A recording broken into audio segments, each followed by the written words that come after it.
je vais vérifier que c'est bon. On a un... Pardon.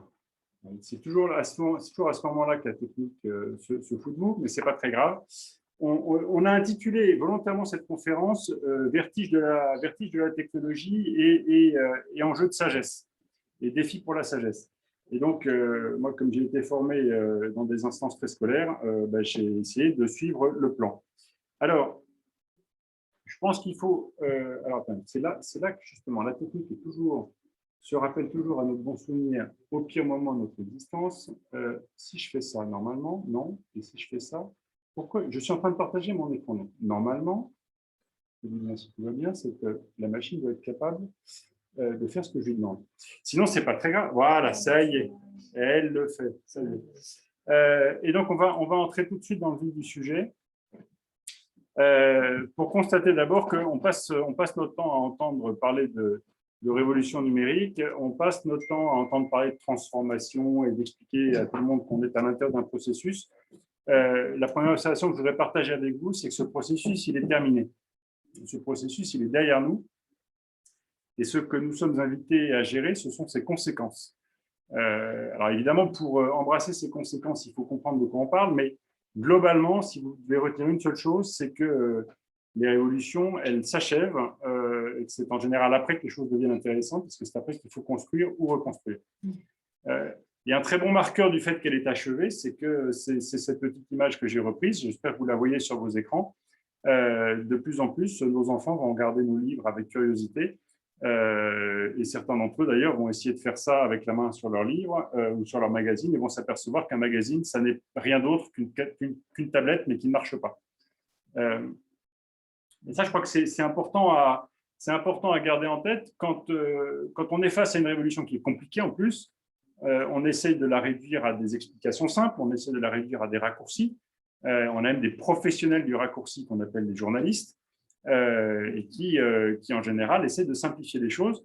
La grande difficulté, c'est que le monde technologique que nous observons est d'une complexité telle qu'on ne peut pas le ramener à 3 cases d'un Dilbert, ou alors on fait des raccourcis absolument dangereux et on arrive à des contresens phénoménaux.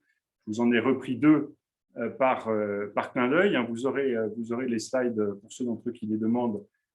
Si vous les demandez gentiment, vous les aurez. Et vous retrouverez ces 2 Dilbert assez célèbres à 20 ans d'intervalle. Le premier, où vous avez une première traduction de ce que c'est qu'Internet, et le second, où un contresens magnifique est effectué sur la blockchain. La raison pour laquelle c'est compliqué, en fait, elle est normale. La raison pour laquelle on est perdu en tant qu'adulte et a fortiori en tant que parent, elle est totalement normale, puisque on n'est pas uniquement face à des transformations et à des ruptures technologiques telles qu'on en a vécu déjà précédemment, mais on est face à une accélération de ces transformations. Jusqu'ici, j'enfonce des portes ouvertes. Mais ce qui devient intéressant, c'est lorsqu'on essaie de mettre les grandes mutations technologiques et surtout en matière de communication qui ont traversé notre humanité et qu'on essaie de les rendre plus intelligibles qu'en vous expliquant ce qui s'est passé il y a 35 000 ans. Parce que si je dis 35 000 ans à n'importe qui d'entre vous, la seule chose que vous allez retenir, c'est il y a fort, fort, fort longtemps, dans un royaume très, très, très lointain, et on est reparti dans des représentations fantasmatiques. Si je vous dis 1700 générations, ça commence à vous parler, parce que la notion de génération est quelque chose que vous expérimentez, notamment quand on arrive à nos âges, parce qu'une partie d'entre vous ont probablement des enfants et ont, je l'espère encore, un, deux de leurs parents, voire de beaux-parents. Et donc, vous avez vu, et de toute façon, vous avez le souvenir et vous avez eu cette expérience de coexister avec les 2 autres générations, celle qui vous précède, celle qui vous suit.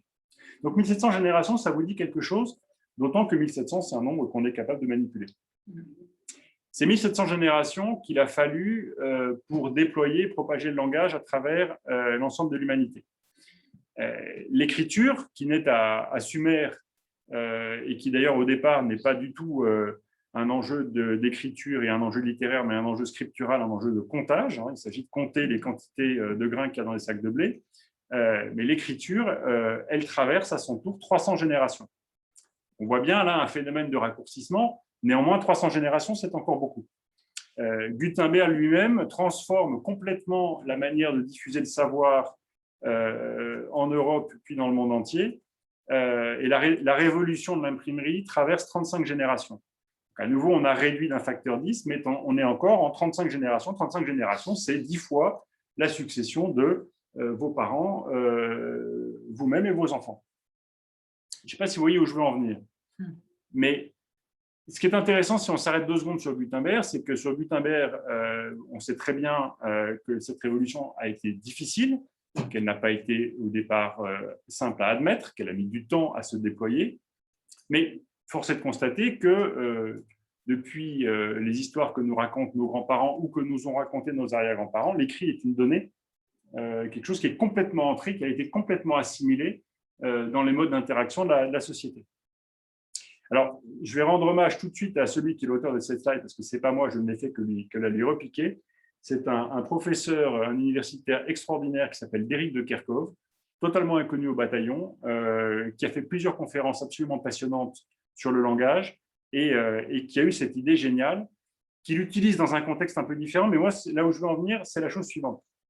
On voit au XXe siècle une accélération phénoménale et on arrive à ces 20 dernières années dans lesquelles la seule chose que je veux vous faire toucher du doigt et que je veux que vous reteniez ce soir, c'est que les mutations technologiques que nous connaissons aujourd'hui sont des mutations intragénérationnelles. Et c'est la principale raison, de mon point de vue, pour laquelle nous avons beaucoup de mal à les comprendre et à les vivre, c'est que nous sommes sortis de ce régime qui prévalait encore au XXe siècle, pendant lequel 3 générations consécutives observaient la même réalité, avec un angle différent, avec pas forcément la même perception du caractère nouveau, bénéfique ou au contraire atroce de la mutation technologique en cours. Mais enfin, moi, j'ai le souvenir personnellement de discussions enflammées à table à la campagne avec mes grands-parents, mes parents, mes oncles et tantes et nous qui étions admis à la table des grands, entre guillemets, et où on débattait de savoir si le téléphone, c'était bien ou pas bien, en tout cas, quels étaient les bons usages et les mauvais usages du téléphone, idem pour la télévision, etc. Il n'empêche que dans ces conversations avait lieu la transmission culturelle, la transmission intergénérationnelle de ce que c'était qu'observer une réalité qui était intelligible par 3 générations consécutives. Je pense qu'aujourd'hui, ce n'est plus le cas.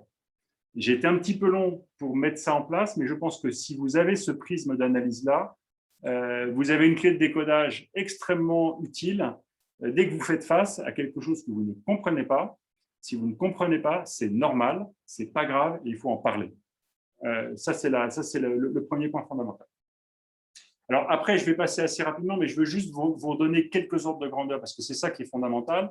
Pourquoi est-ce que ça accélère? Pourquoi est-ce que le monde des technologies numériques est un monde déroutant? Parce que c'est un monde dans lequel les lois de progression sont des lois exponentielles. Et l'exponentielle, c'est un truc qui est très, très bizarre, et c'est un truc pour lequel on n'est absolument pas fait, nous, humains, puisque dans une perspective et dans une eschatologie chrétienne, c'est assez simple. Hein, la naissance du Christ est le moment où vient se dérouler la flèche du temps et où on passe de sociétés qui étaient rythmées de manière cyclique avec c'est Mircea Eliade, relisez le mythe de l'éternel retour. Il démontre très très bien que c'est la religion chrétienne qui, la première, donne au temps un début et une fin, donne du coup à la flèche du temps une direction, fait que malgré le rythme récurrent de la nature et des saisons, le monde de l'humain et le monde de l'esprit sont des mondes qui ne sont pas ordonnés à des répétitions permanentes et à des boucles dans lesquelles on revient à l'état initial à chaque fois, donc il y a une finalité. Et donc c'est à partir de la naissance du Christ que apparaît la direction et la notion de futur s'inscrit réellement dans l'humanité à partir de ce moment-là. Sauf que le futur est linéaire et que quand on donne la direction, on tend le bras. Et une fois qu'on a donné les donc on fait une droite. Et une fois qu'on a fait une droite, on va compter le nombre de pas qu'il faut pour atteindre l'objectif. Et on va raisonner de manière linéaire. Et si on veut aller 2 fois plus loin, ça prendra 2 fois plus de pas, donc 2 fois plus de temps. Le monde exponentiel, ce n'est pas du tout celui-là, puisque à chaque unité de temps, la quantité que vous observez double. Alors là, vous me dites, OK, oui, très bien, c'est pas très... OK, très bien, mais la deuxième unité de temps, la quantité a redoublé, donc elle a quadruplé, etc., etc. Et c'est ça qui, dans le petit tableau que vous regarderez plus tard, qui explique la vitesse à laquelle ces technologies ont touché un nombre de plus en plus grand d'humains. Je vais prendre juste les 2 extrêmes qui sont sur ce tableau. Il a fallu 400 ans à peu près au livre imprimé pour atteindre 50 millions de lecteurs. Il a fallu 35 jours au jeu Angry Birds, et ça commence à dater un petit peu, pour atteindre 50 millions d'utilisateurs. On n'est pas dans les mêmes finalités, on n'est pas dans le même usage, on est néanmoins dans des raccourcis et des vitesses de pénétration qui sont sans commune mesure, qui sont sans précédent. Pareil à droite, cette courbe qui est invisible, mais ce n'est pas grave, qui rappelle simplement que l'objet le plus... Vous savez quel est l'objet le plus vendu au monde? L'objet unique le plus vendu au monde, c'est le téléphone mobile. Il varie dans ses formes, etc. Mais en termes d'objets, ils s'en vendent plus d'1 milliard par an. D'accord? Enfin, je parle d'objets pas consommables. Hein. Quand Google a lancé son système d'exploitation Android, qui aujourd'hui motorise à peu près tous les téléphones qui ne sont pas des iPhones, il a fallu à peine 2 ans à la plateforme Android pour atteindre 1 milliard d'utilisateurs. On n'avait jamais vu une technologie, un processus toucher à l'époque ce qui était un 1/6 de la population mondiale en moins de 2 ans. C'est ça qu'il faut avoir en tête quand on parle de technologie exponentielle. Là, je vais passer là-dessus, vous reverrez ça tranquillement, mais typiquement entre mon premier ordinateur portable et mon futur dernier, absolument tous les paramètres ont été multipliés par des facteurs de 500 à 5000, sauf leur prix et leur poids qui ont été divisés par 6. Alors, ça commence à dater parce que je commence à être fragile, mais ça vous donne une petite idée de la compression, de la disparition de la taille des objets, etc. Alors, manifestement, Zoom a décidé d'arrêter de partager mon écran. Zoom a d'ailleurs décidé de me virer de la réunion. Oui, absolument. Donc, je vais me reconnecter. Donc, c'est pareil. Vous voyez pas, c'est pas grave. De toute façon, j'en avais trop. On peut digérer 2 minutes. Hein. Parce que c'est déjà dense. Donc on peut digérer. Voilà, je vais recommencer le partage d'écran et tout va bien se passer. Voilà, et partager l'écran. Et voilà. C'est pareil. Vous aurez le temps de regarder, mais en gros, ce à quoi on a assisté, c'est à la combinaison de ces 3 lois. La première qui touche la puissance de calcul et qui donne les performances absolument époustouflantes. Vous avez dans chacune de vos poches l'équivalent de plusieurs centaines de fois la puissance du supercalculateur du CEA qu'on avait dans les années 90 et avec lequel on faisait les simulations nucléaires en France. Voilà, ah ben vous avez plusieurs centaines de fois la puissance. Voilà. Il se trouve que vous vous en servez pour faire défiler avec votre pouce des photos débiles dans le métro ou pour jouer à des jeux stupides, mais vous avez à votre disposition une puissance de calcul absolument colossale. Ça, c'est la loi de Moore. On va pas rentrer dans le détail. Elle se combine avec une deuxième loi, qui est la loi de Metcalfe. Et Bob Metcalfe est un petit bonhomme, un petit Américain avec qui j'ai eu la chance de dîner un jour. Son nom ne vous dit rien, mais c'est lui qui a inventé le protocole Ethernet. Et donc, la fameuse prise réseau qu'il y avait encore sur vos ordi il n'y a pas si longtemps, c'est lui. Sauf qu'il n'avait jamais imaginé à l'époque que le même format de prise ne changerait pas pendant 30 ou 40 ans, alors que la capacité de transmission véhiculée à travers cette prise réseau serait multipliée par des facteurs 10 à 100 000 sans aucun problème. Et il a énoncé une espèce de loi empirique selon laquelle la valeur d'usage d'un réseau augmente avec le carré du nombre de ses nœuds. Il y a une manière très simple de l'expliquer. Non, mais très simple. Pour répéter. Le premier acheteur du premier télécopieur était un poète, parce qu'il n'avait personne à qui envoyer de fax. Le deuxième acheteur du deuxième télécopieur, non seulement avait commis un acte plutôt sensé, puisqu'il pouvait à ce moment-là communiquer avec le premier, donc il avait déjà quelqu'un avec qui communiquer, et il a rendu service au premier qui, du coup, avait quelqu'un avec qui communiquer. Et donc, à mesure que vous rajoutez à chaque fois un nœud dans un réseau, vous augmentez non seulement, vous diminuez le coût d'usage pour celui qui arrive, et vous augmentez la valeur d'usage pour tous ceux qui étaient déjà là. C'est ce que veut dire la loi de Metcalfe. Et la loi de stockage, elle veut simplement dire que votre disque dur est la plus grande poubelle de votre domicile, et que vous ne savez d'ailleurs même plus ce qu'il y a dedans, et que d'ailleurs ça n'a aucune importance tant que vous arrivez à retrouver les choses, et puis qu'un jour vous perdez tout et vous ne savez même plus ce que vous avez perdu. Voilà. Là, je l'ai fait un peu court. Ça, c'était juste pour les geeks parmi vous. Aujourd'hui, un microprocesseur, vous pouvez l'acheter sur Internet pour 5 $. Et faire déjà un tas de choses avec. Hein, c'est les fameux… Vous avez peut-être des enfants qui ont utilisé des Raspberry Pi, c'est des toutes petites cartes mères anglaises. C'est vendu 35 €. Pour 35 € aujourd'hui, vous avez un ordinateur. Ce qui coûte cher, c'est l'écran, mais vous vous branchez sur la télé de vos parents. Et vous avez un ordinateur avec lequel vous n'allez peut-être pas pouvoir aller sur Instagram, mais en revanche, quoique si, mais en revanche, vous allez pouvoir développer un tas de choses. Vous allez pouvoir retrouver la capacité de création qui était initialement l'apanage de l'ordinateur. Ça, c'est juste pour le stockage, c'est un petit clin d'œil. Ce que vous voyez à gauche, si vous le voyez, c'est la photographie d'un énorme container qui est chargé à bord d'un avion de la Pan American. On est en 1956. C'est un disque dur IBM. Il coûte 5 millions de $, il pèse 5 tonnes. Et dedans, on ne pourrait plus faire tenir une photo faite par le dernier smartphone de l'un d'entre vous. Et là, c'est pareil, on a fait disparaître tout ça.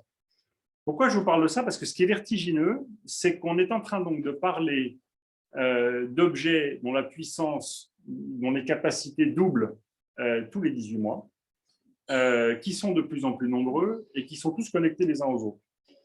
Donc, quand quelqu'un vous dit de manière très savante, oulala, moi je m'intéresse beaucoup à l'IoT, tu sais, c'est l'Internet des objets, vous pouvez lui répondre, t'es gentil, il n'y a pas d'IoT, il n'y a pas d'Internet des objets, il y a juste des objets sur Internet. Ça remet les choses un peu en perspective. Il n'empêche qu'il y en a 50 milliards ou qu'il y en aura 50 milliards et que du coup, la manière dont ces objets, et comme tous ces objets vont eux aussi devenir de plus en plus puissants, la question d'organiser leur communication va être profondément bouleversée. Si vous n'êtes pas complètement assommé,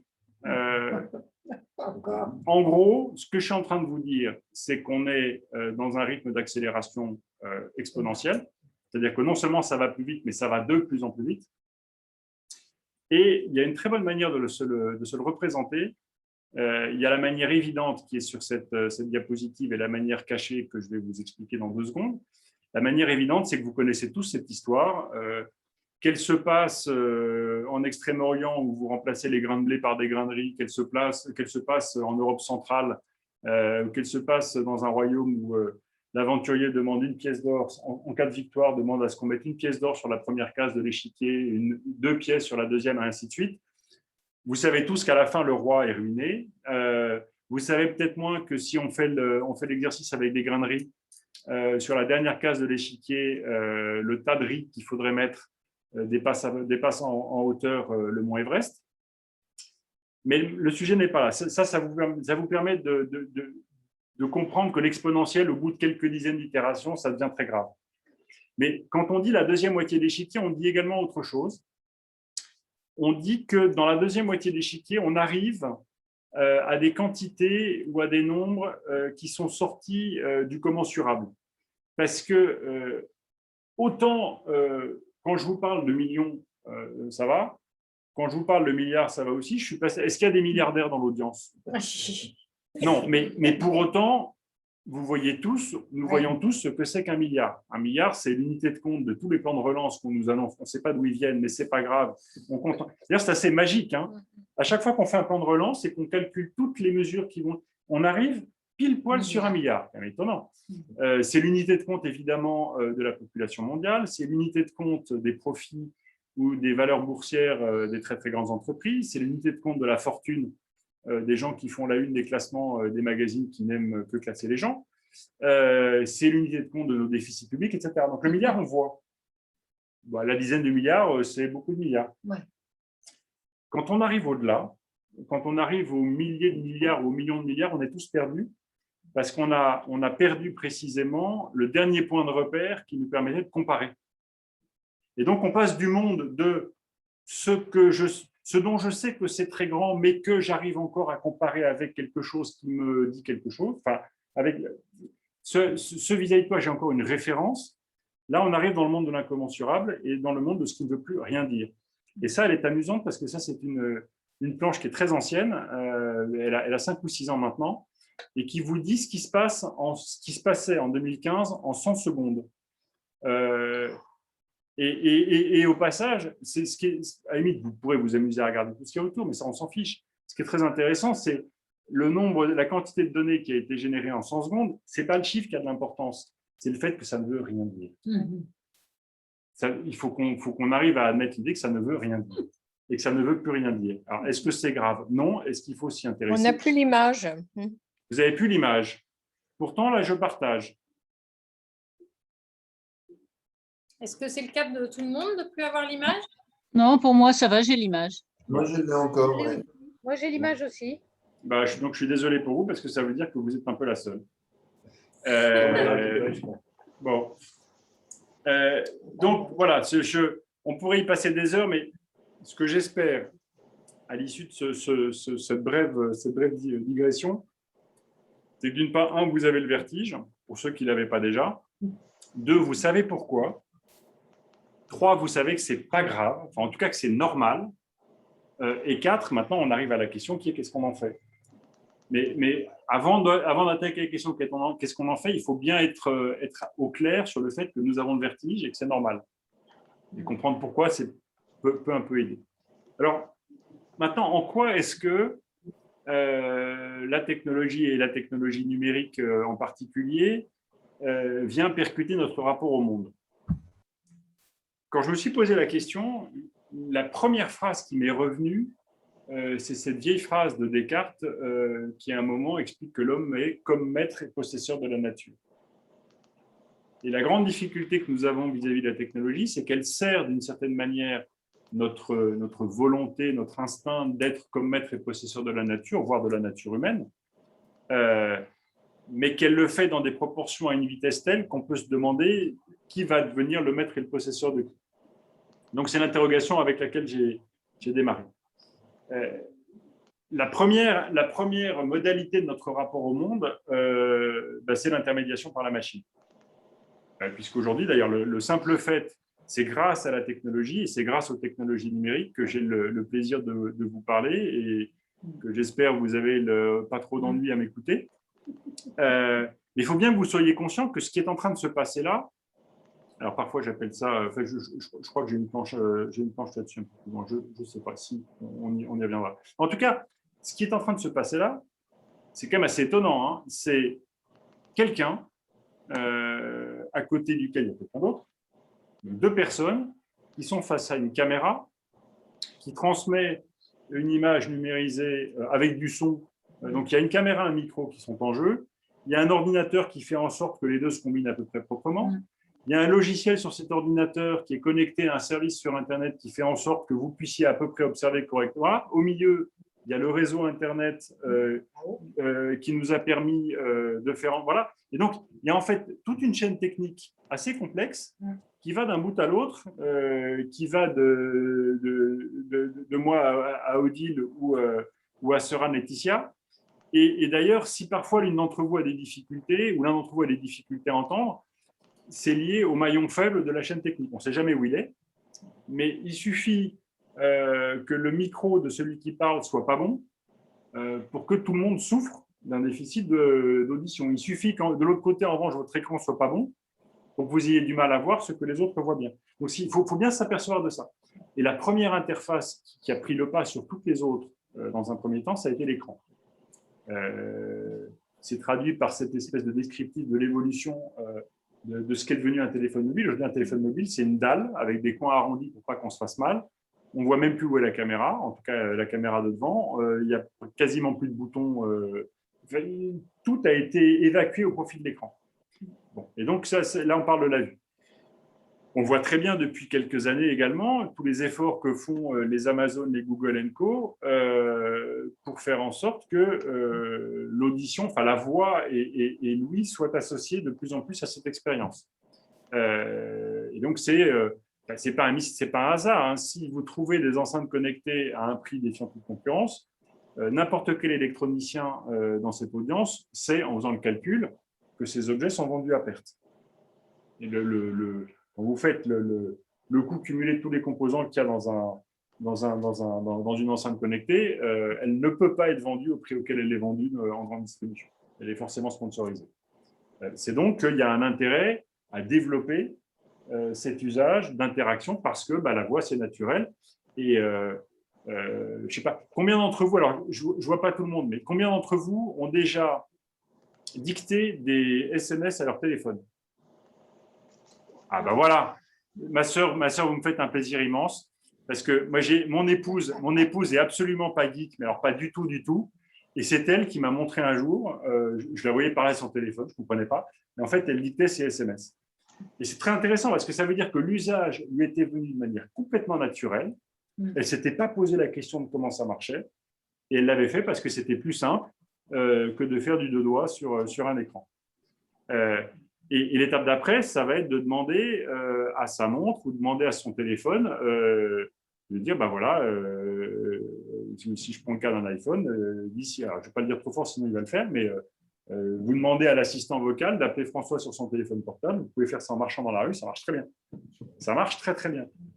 Et donc, c'est comme si la technologie s'effaçait et paradoxalement masquait la puissance absolument colossale qui est mise en œuvre pour rendre ces interfaces les plus intuitives, fluides possibles.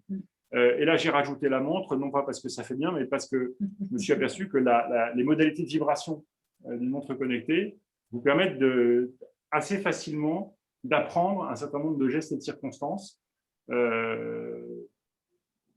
ne vais pas entrer dans le détail, mais il y a un travail aussi colossal qui est en train d'être fait pour que la vibration, le toucher, puisse être également mis en jeu. Et quand je dis mis en jeu, c'est à tous les sens du terme. À tous les sens du terme. Donc, ça, c'est la première chose, c'est que notre rapport au monde, il est intermédiaire. Et dès qu'il y a la technologie en jeu, il est intermédiaire. Notre rapport au monde, il est partout et il vient rentrer et percuter nos conventions. Ça, c'est le défilé de Polytechnique il y a 6 ans.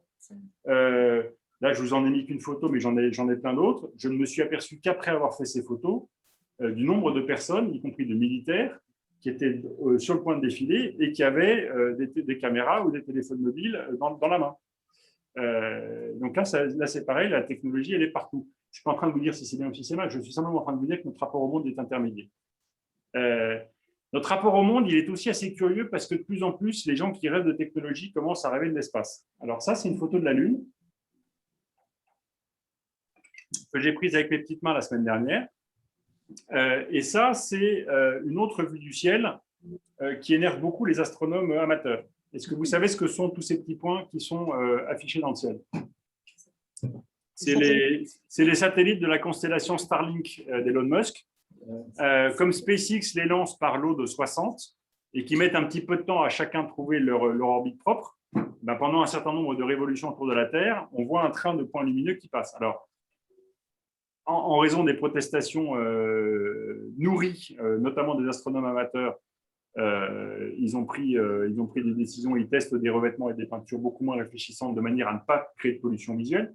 Enfin, quand on sait que l'ambition de Starlink est de lancer quelques dizaines de milliers de satellites en quelques années, voilà. Mais ce qui est intéressant là aussi, c'est que ça dit quelque chose de notre volonté de nous projeter, d'être comme maître et possesseur de la nature via la technologie et de le faire au-delà du périmètre immédiat de la Terre.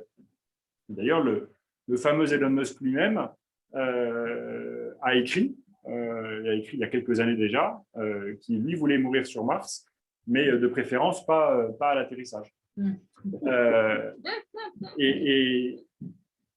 Et au départ, on ne le prenait pas au sérieux, ce garçon, mais quand on sait ce qu'il a fait dans le monde automobile, dans le monde spatial, combien d'entre vous ont regardé, soit hier soir, soit ce matin, le dernier test de lancement de sa fusée? Alors ça, il faut voir. Il faut voir. C'est extraordinaire. Je n'ai pas eu le temps de faire la slide parce que moi, je l'ai découvert ce matin. Mais voilà, donc Marc l'a vu. Et je ne sais pas si Marc a été saisi comme moi, mais moi, j'ai vu 3 choses simultanément que je n'avais jamais vues de ma vie. J'ai vu une fusée qui redescendait. Moi, on m'avait toujours appris, petit garçon, que les fusées, c'était fait pour monter.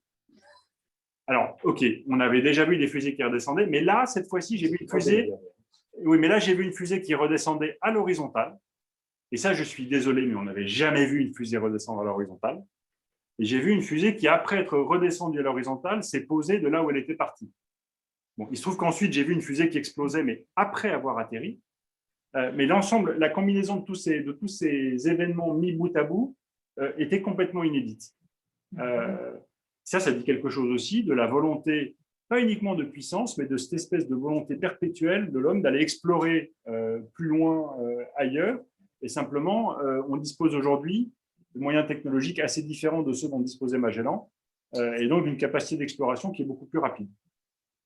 Mais encore une fois, la technologie, elle change notre rapport au monde. Encore, et là, je vais résumer ce bref chapitre.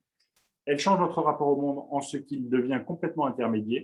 d'une part, et d'autre part, elle change notre rapport au monde en ce qu'elle nous permet de nous projeter bien au-delà de ce qui aurait été imaginable il y a encore une dizaine d'années.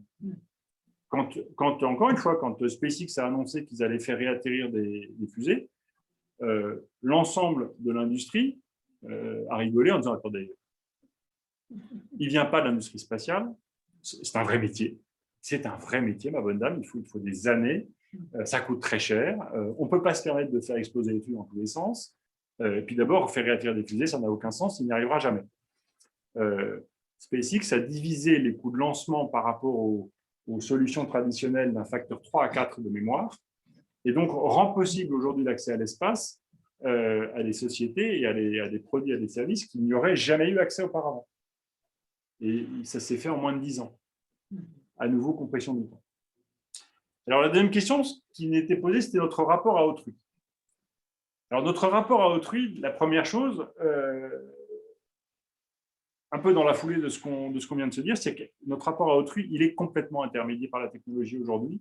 Il l'est de manière beaucoup plus spéciale depuis le début de cette pandémie. Et non seulement il est de plus en plus intermédié, mais il est également de plus en plus hygiéniste. Et encore une fois, c'est ce qu'on voit avec l'explosion du télétravail et l'explosion des plateformes de vidéo à distance. Et il se trouve qu'il est de plus en plus autoréférent. La autoréférence, c'est le propre de ce qui se décrit soi-même. La première apparition de l'autoréférence dans le monde scientifique, c'est le théorème de Gödel. Et il y a un bouquin complètement génial, absolument illisible, hein, donc vous ne fatiguez pas à essayer de le lire, mais qui a été écrit par un garçon assez remarquable, qui s'appelle Douglas Hofstadter. Le livre s'appelle Gödel, Escher et Bach. Et il met en résonance le théorème de Gödel, dont je vais vous parler dans une seconde, les gravures d'Escher, vous savez, qui était celui qui dessinait des mains qui se dessinaient, et les suites de Bach, qui ont une particularité assez bizarre, qui est que vous avez l'impression que vous montez et vous revenez à votre point de départ. Et donc, dans les trois cas, il y a cette espèce de boucle dans lesquelles ce que vous faites est, enfin, vous êtes votre propre sujet et votre propre objet simultanément. Et le théorème de Gödel est un théorème justement qui vous démontre que dès que vous considérez des propositions logiques qui font référence à elles-mêmes, vous entrez dans le domaine de l'indémontrable et donc vous accédez à des impasses mathématiques. Mais encore une fois, le saut nécessaire, c'est de dire que je parle de moi. Alors, la deuxième apparition de l'autoréférence, elle est plus récente, c'est probablement il y a 15 ans, quand on a commencé à voir apparaître comme sujet, bref sujet de la radio tous les jours, les audiences de la veille. C'est-à-dire que la radio s'est mise à parler d'elle-même. La télé. Ensuite, il y a eu Morandini qui a fait, ou Arthur avec les enfants de la télé, qui a fait de la télévision la propre matière d'une émission de télévision. Et aujourd'hui, l'autoréférence est partout. On n'a plus besoin d'être une chaîne de télévision, une chaîne de radio pour en faire. Il suffit de prendre son téléphone, de l'allumer et de faire un selfie. Le selfie, c'est l'expression individuelle, atomique, unitaire de ce que c'est que l'autoréférence. Et le selfie est pratiqué par des milliards de personnes tous les jours, en tout cas des milliards de fois par jour. Et le selfie a donné naissance à un business. Donc, on n'a pas le temps de le creuser, mais je pense qu'il y a des gens qui font ça beaucoup, beaucoup mieux que moi, mais il y a toute une anthropologie du selfie à construire sur mon rapport à autrui, qui est d'abord un rapport à moi-même, qu'ensuite je projette autour de moi en utilisant la technologie dont je n'ai jamais vu à quoi elle servait, dont je ne me suis jamais interrogé sur la finalité. Je ne sais pas très bien au passage que je suis le produit, mais ça, ce n'est pas très grave. Et on invente le miroir de mes likes. Voilà. Et ça, moi, ça me fait quelque chose parce que quand avec François, on a démarré Wanadoo, notre vision d'Internet n'était pas celle-là. Notre vision d'Internet était beaucoup plus proche d'un Wikipédia. Notre vision d'Internet, c'était comment est-ce que la technologie peut, en connectant à coût quasi nul deux personnes d'un bout à l'autre de la planète, faire émerger des conversations, des partages de connaissances, des découvertes, des accès au savoir qui n'étaient pas imaginables auparavant ou qui étaient réservés à des gens qui avaient soit les moyens de voyager, soit les moyens de rencontrer des gens très intéressants, soit les accès à des bibliothèques universitaires. Je fais court, mais il y a de ça. Les pages personnelles qu'on a hébergées chez Wanadoo au début, qui ont été un débat sans nom, parce qu'il y avait le risque éditorial de savoir ce qu'on allait héberger, etc. etc. Alors oui, on a vu, à part 98% de ce qui était publié était sans intérêt aucun, enfin, c'était même pitoyable. Mais dans les 2%, il y avait des trucs absolument incroyables. Et rien qu'au nom de ces 2%, je pense que ça valait le coup de prendre le risque. Faire se rencontrer deux amateurs de papillons rares qui ne se seraient jamais parlé sinon, et qui pouvaient échanger leurs connaissances, leurs photos, etc., alors qu'ils étaient à 5500 km l'un de l'autre, ça, je suis désolé, ça fait partie, pour le coup, de la fraternité, ça fait partie de… Enfin, on est presque, je parle sous contrôle de la sœur, hein, je vais me faire remonter une bretelle, mais c'est presque pour moi une modalité de la charité. C'est presque une modalité de la charité. Faire partager une vision féconde, une vision bienveillante du monde, ou intéressante parfois tragique. Hein. J'ai partagé ce matin une vision un peu tragique du monde, mais c'est la nature. Partager ça, je pense que ça contribue à la charité. Enfin, c'est un exercice de charité. Voilà. Sauf que charité bien ordonnée commence par soi-même, et sauf que là, elle s'arrête à soi-même avec le selfie. Donc, on est quand même un peu limité dans notre capacité à envisager notre rapport à autrui. Mais ça, voilà, ça c'est un… Donc, toute la question, c'est savoir ce qu'on s'approprie ou ce qu'on ne s'approprie pas. Là, je fais du management pendant 2 secondes, mais ce que la technologie a permis de voir émerger, et ça, je trouve ça personnellement absolument génial, c'est un bouleversement total de nos modes de management, puisque la technologie étant, pour faire un raccourci un peu brutal, les technologies numériques, c'est essentiellement du logiciel. Une des particularités du logiciel, c'est que ça n'est qu'une question de talent. Si le logiciel était réservé à des gens qui ont fait Bac plus 24, ça se saurait, et Xavier Niel n'aurait jamais lancé l'école 42, grâce à laquelle un tas de jeunes totalement déscolarisés ont retrouvé de l'activité, du boulot, de la fierté. Alors, sont peut-être restés très, très désocialisés, ça c'est un autre sujet, mais néanmoins ont retrouvé une existence dans notre monde, alors qu'ils étaient aux marges, ils étaient plus qu'aux périphéries, hein, ils étaient complètement à la marge. Et ça, c'est très intéressant parce qu'un certain nombre de grands bouleversements ont été le fait d'individus. On est capable de tracer la source, enfin de remonter à la source, d'individus qui n'avaient d'autorisation de personne, qui n'avaient d'accréditation de personne et qui n'ont demandé la permission à personne. Et là, sur cette planche, je vous en montre 3. Celui qui est à gauche, à côté de son pingouin, c'est Linus Torvalds, c'est l'inventeur de Linux. Et pour ceux qui ne connaissent pas Linux, ça n'est pas grave, c'est normal, on ne vous en voudra pas. Sachez simplement que Linux fait tourner 98% des ordinateurs qui font tourner Internet. Oui, c'est ça, oui, c'est un langage. Voilà. Oui, c'est un système d'exploitation. Voilà, donc sans Linux, il n'y aurait pas Internet. OK, pour faire simple. Et le pingouin, qu'est-ce qu'il vient faire? C'est le logo de Linux. D'accord, c'est ça. Alors, au milieu, vous avez non pas une personne, mais un papier, parce que la personne, on ne la connaît pas. On ne sait d'ailleurs pas si c'est un ou plusieurs. Il, au singulier ou au pluriel, répond au surnom de Satoshi Nakamoto. Et ce papier est le papier par lequel est proposé en libre accès publiquement, puisque c'est un papier qui n'y a rien à cacher, c'est décrit l'architecture de la première crypto-monnaie totalement décentralisée qui s'appelle Bitcoin et qui est mise en service par le même groupe ou le même individu Satoshi Nakamoto début 2009. Et quand Satoshi Nakamoto a fait ça, il n'a eu et il n'a demandé la permission à personne. Il l'a fait parce qu'il en était capable, il en était capable parce qu'il avait ça dans la tête. Il n'a pas eu besoin d'avoir accès à des ressources en capital phénoménal, il n'a pas eu besoin d'avoir un mandat d'un gouvernement, il n'a pas eu besoin de demander l'autorisation, il l'a fait. Un peu comme Elon Musk quand il a dit « je vais faire des voitures électriques ou je vais envoyer des fusées qui réatterrissent ». C'est pareil. Ouais. Et le troisième à droite, avec son regard bleu acier de psychopathe, il avait 19 ans au moment de la photo, c'est Vitalik Buterin qui lui a dit « je vais faire comme Bitcoin mais en beaucoup mieux, je vais faire une espèce d'ordinateur mondial complètement décentralisé sur lequel on pourra exécuter des programmes qui ne s'arrêteront jamais. C'est Ethereum, c'est la deuxième blockchain publique la plus connue.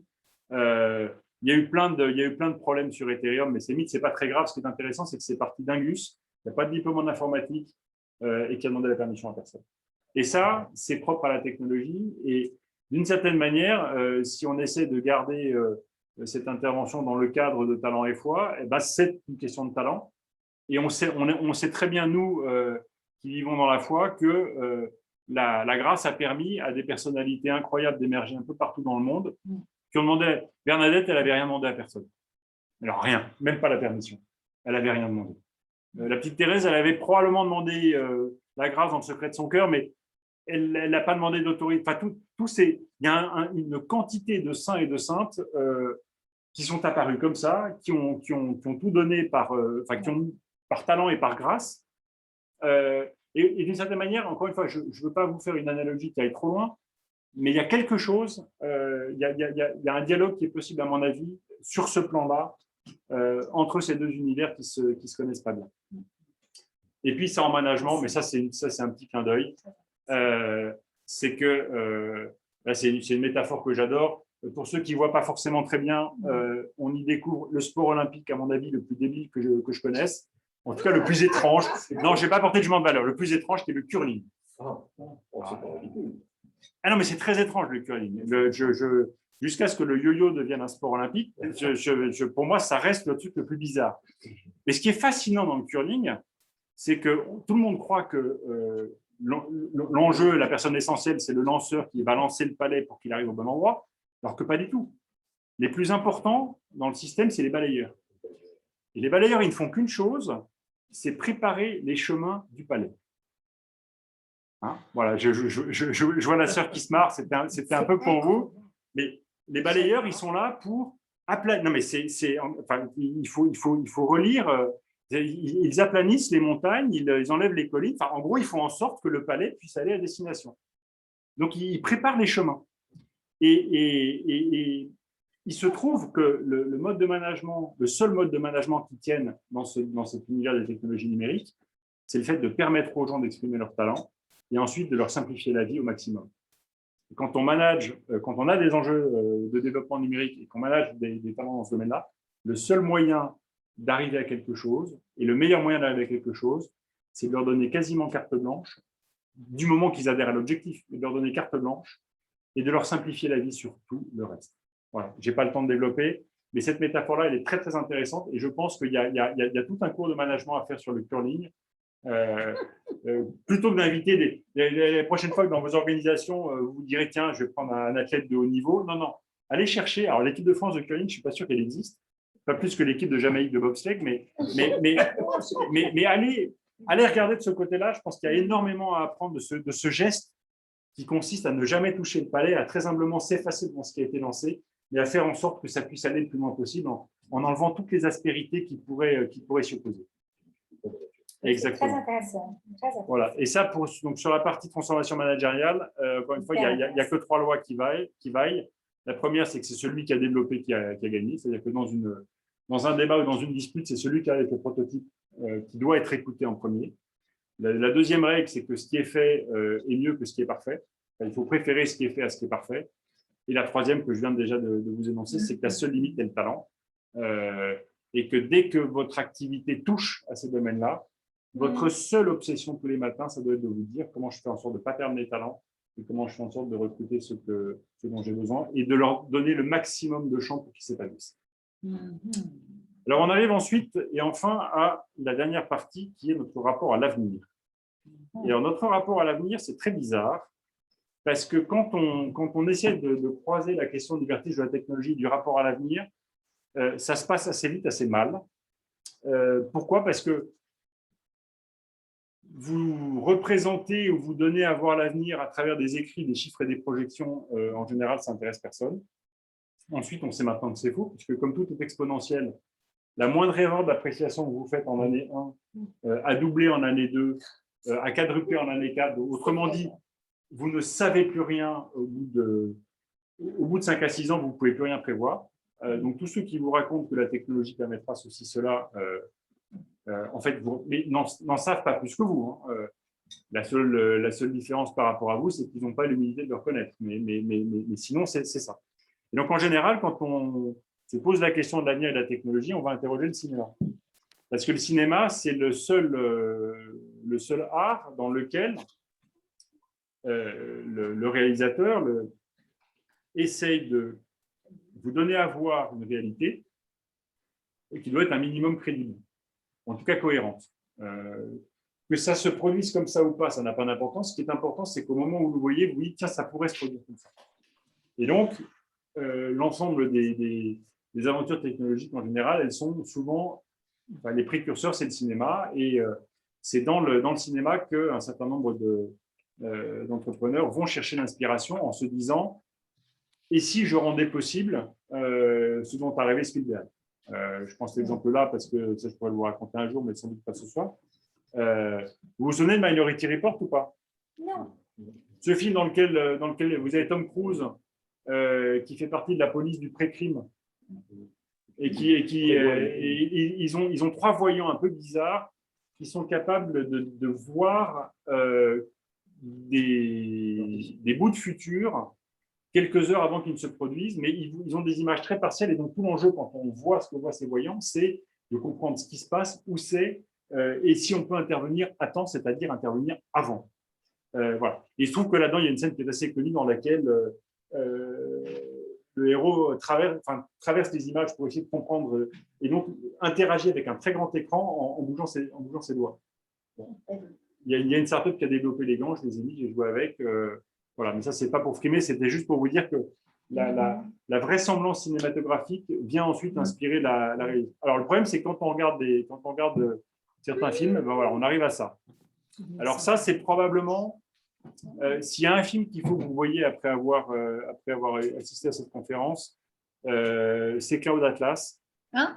Cloud Atlas. Il n'est pas connu en France parce que pour des raisons de distribution, il est resté sur les écrans 2 semaines et demie. C'est un film des frères Wachowski, à moins que ce soit un frère et une sœur, parce que chez les Wachowski, on change de sexe assez régulièrement. Mais c'est un Cloud Atlas, absolument.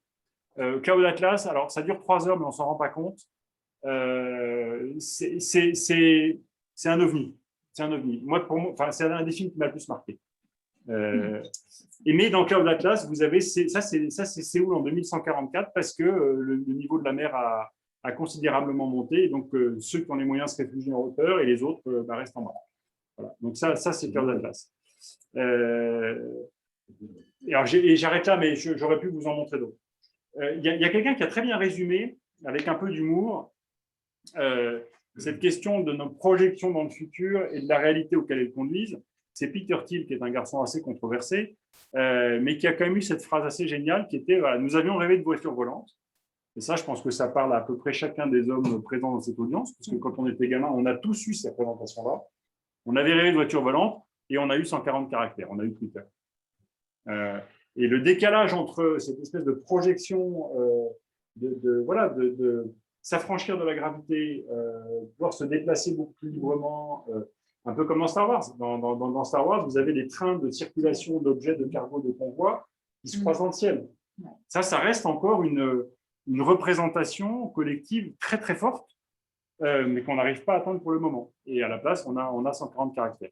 Et cela étant, par clin d'œil, je ne sais pas si vous arrivez à le voir sur l'écran, je suis retombé il n'y a pas très longtemps sur un petit encart du guide Michelin de 1900 qui annonçait, je lis pour ceux qui ne voient pas bien, « Nous espérons que pendant l'année 1900, les accumulateurs électriques auront fait des progrès suffisants pour que l'an prochain, nous puissions indiquer utilement les stations de charge électrique bien installées.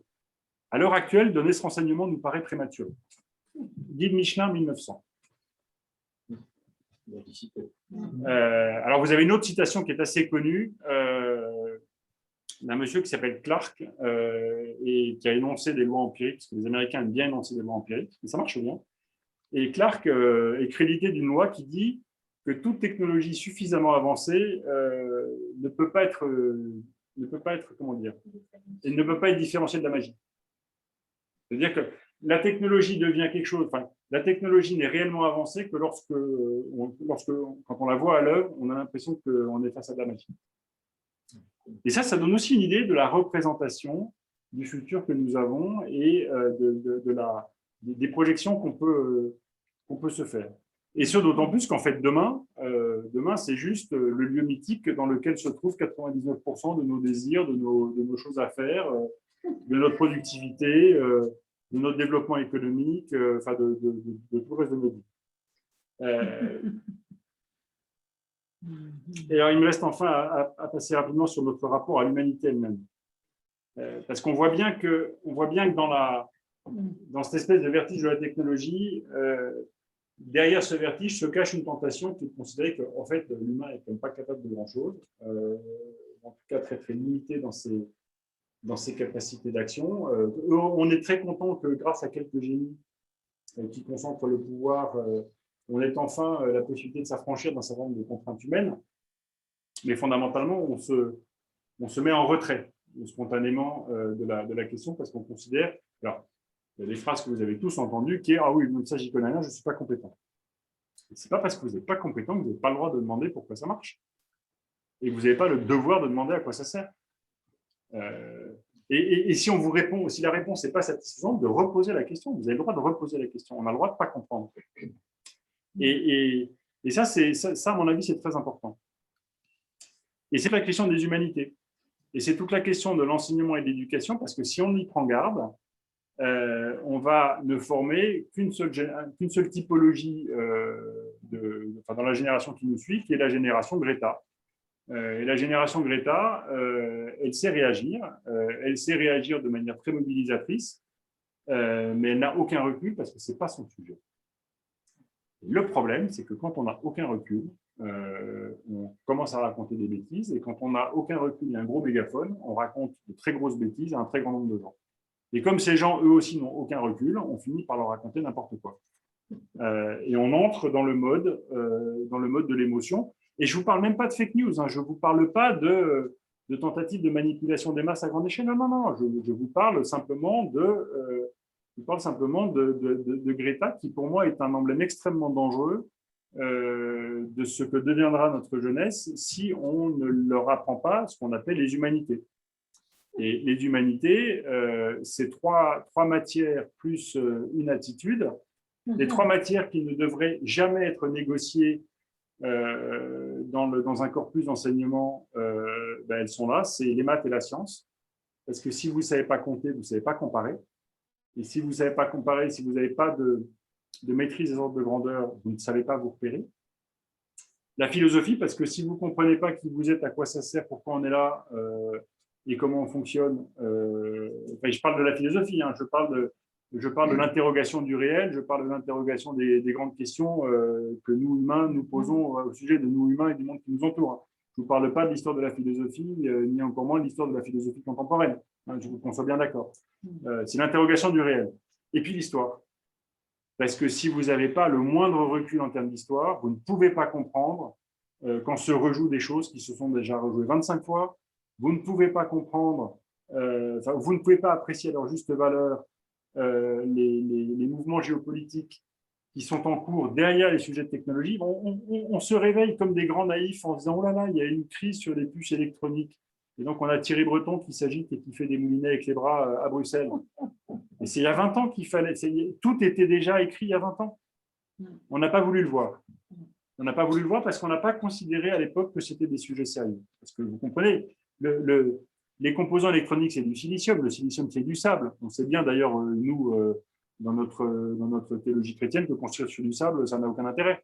Je fais exprès, là. Je taquine la sœur. Je taquine la sœur parce que je vois sœur Anne-Laetitia. Et ce que je veux dire par là, c'est que si vous ne comprenez pas ce qui se joue depuis des siècles entre l'Empire ottoman et l'Empire chrétien d'Occident, vous vous trompez complètement sur la manière d'organiser les discussions diplomatiques entre l'Europe et la Turquie. Et je ne suis pas en train de vous dire que les Turcs sont des vilains sarrasins, pas du tout. Je suis en train de vous dire que si vous ne comprenez pas qu'un Turc porte derrière lui plusieurs siècles de domination du monde et porte en lui cette nostalgie individuelle et collective de réaccéder à ce qu'ils ont eu, vous faites une impasse absolument dramatique. Voilà, bon, je ne m'étends pas plus là-dessus. Évidemment, derrière, donc, trois matières non négociables, notamment pour vos enfants, et une attitude qui est la confiance. Développer un peu la confiance. La confiance, parce que c'est précisément… Le problème, c'est que plus tu commences à creuser et plus tu commences à réfléchir, à reprendre des bases, sur des bases scientifiques, sur des bases des bases historiques et des bases philosophiques, et plus tu peux dire, oh là là, mais c'est atroce, on va tous dans le mur. On peut faire de la collapsologie extrêmement documentée, extrêmement nourrie. Je pense qu'éclairer ces questions-là et leur approche dans un regard dans lequel on cherche où est le bien, mais pas uniquement le bien commun, où est le bien qui a déjà été réalisé, le bien que ça peut apporter. On cherche, on contrebalance en permanence les exemples qui sont moins souvent mis en valeur parce qu'ils sont moins médiatisants, qui encore une fois sont tous les bénéfices concrets, les concrets au sens qui touche votre vie. Voilà, un bénéfice concret de toutes ces technologies de réseau, c'est qu'on est capable de se parler ce soir. Alors bien sûr, ce serait quand même beaucoup mieux si c'était incarné, bien sûr. Bien sûr. Mais est-ce que c'est ce que tu disais, Agnès, au début? Entre quelque chose d'incarné, mais qui n'est pas possible aujourd'hui et rien du tout, bah, c'est pas mal d'avoir un truc au milieu. Mais je trouve ça encore plus intéressant de comprendre et de remettre à la bonne distance toute la chaîne technologique extrêmement complexe qui fait que c'est évident de se parler et de se voir en même temps. Est-ce que vous savez ce que c'est que cette photo? Ça, je l'aime beaucoup, cette photo, parce que tout le monde se gourre sur son interprétation. Qu'est-ce qu'elle représente? Je vous aide, des migrants. Qu'est-ce qu'ils tiennent dans leurs mains? Un téléphone mobile. Qu'est-ce qu'ils font avec? Ils filment une éclipse? Pas du tout. Non, ils font pas. Ils cherchent le réseau. Non. Mais oui, le seul objet avec lequel ils ont traversé les mers au péril de leur vie, c'est leur téléphone portable. C'est le lieu et c'est l'objet qui condense le lien qu'ils ont avec l'endroit d'où ils sont partis, la capacité qu'ils auront à renvoyer des informations et éventuellement de l'argent à ceux qu'ils ont laissés derrière eux, et la capacité qu'ils vont avoir à découvrir et à progresser dans le monde auquel ils accèdent. Et pour ça, ils ont besoin de réseau. Et donc, cette photo, elle est extraordinaire pour ça, parce qu'elle est comprise au travers systématiquement. Et voilà. Et je voulais l'illustrer comme ça. Alors maintenant, la question, c'est est-ce qu'il y a une vision chrétienne de la technologie? Alors, je ne suis pas sûr qu'il y ait une vision chrétienne de la technologie, parce que si c'était le cas, ça se saurait et il y aurait déjà des encycliques sur le sujet. Je pense qu'il y a une sagesse chrétienne vis-à-vis de ce qu'on ne comprend pas et vis-à-vis notamment de la technologie, des artefacts humains et de l'usage de nos pouvoirs sur le monde. Et je crois surtout qu'il y a non pas une vision chrétienne de la technologie, mais des chrétiens porteurs d'une vision et qui évoluent dans le monde de la technologie. Et je prends deux exemples exprès contrastés. À droite, vous avez Eric Salobir, qu'on appelle parfois je ne sais plus comment il s'appelle, celui qui chuchote, qui murmure à l'oreille des patrons de la Silicon Valley. Et à gauche, vous avez une initiative menée par un collectif de personnes dans lesquelles vous avez un religieux tout à fait hors norme et tout à fait étonnant, qui est le père Nicolas Butet. Est-ce que ça, sœur Anne-Laetitia, ça vous dit quelque chose? Oui. Voilà, le père Nicolas Butet, il m'avait été décrit par un copain comme un réacteur atomique sur sandales, et c'est à peu près ça. C'est à peu près ça. Voilà, il y a Martin Stephens, qui est un philosophe, un jeune philosophe tout à fait étonnant. Voilà, et donc c'est un petit groupe qui alors intervient dans des lycées, là où ils sont invités, et qui viennent non pas déniaiser les terminales sur des questions de technologie, mais au contraire leur redonner du recul. Et en général, donc moi j'y participe de temps en temps, on passe du temps on enchaîne les classes de terminale pendant une après-midi, et le soir il y a une conférence pour les parents que ça intéresse, et en général dont le père Nicolas assure la conclusion. Et je pense que c'est là que les chrétiens sont attendus, c'est dans leur capacité à remettre un regard juste et un regard ajusté sur la réalité à laquelle on fait face, et sur comment dire, le rôle des chrétiens ne peut pas se limiter à la mise en garde contre les dangers de la technologie, parce que ça, c'est trop facile. Le danger, il n'est pas dans la technologie. Le danger, il est dans l'appropriation et dans l'hubris, et dans l'amplification de l'orgueil que la technologie peut nous donner, ou dans l'illusion qu'elle peut nous donner. Et d'une certaine manière, j'ai déjà esquissé le sujet tout à l'heure. Pour moi, le principal enjeu, qui est encore plus criant pour un chrétien, c'est de repartir de cette phrase de l'Évangile: la vérité vous rendra libre. Et dans le domaine des technologies numériques, il y a un sujet de vérité, et ce sujet de vérité, c'est un sujet d'éducation et de formation. Ça, c'est la première chose. La deuxième chose que je trouve intéressante dans une vision chrétienne de la technologie, c'est que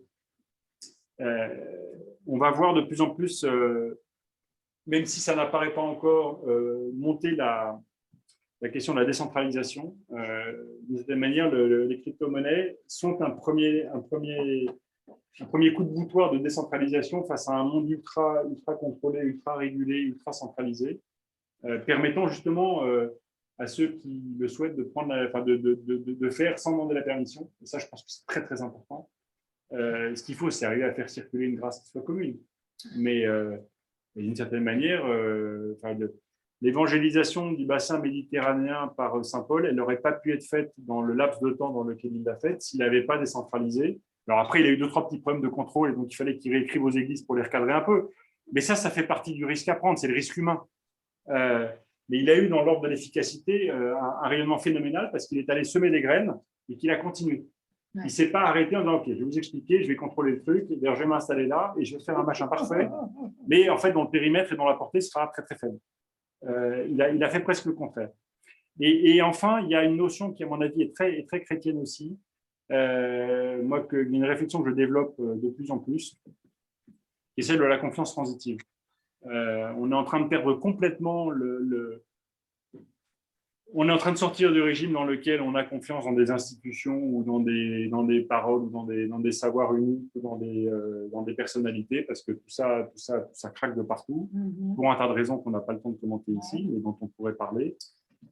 Et ce qui est intéressant dans la vision et la pratique chrétienne, c'est qu'au fond, le chrétien, c'est quand même fondamentalement celui qui va prendre son frère, qui va le tourner un peu en disant bah, tiens, moi j'arrive à ma limite de compétence dans la réponse aux questions qu'il pose, ou en tout cas mon témoignage ne peut pas aller au-delà de moi, mais en revanche va voir le prêtre ou va voir un tel, va voir le prêtre.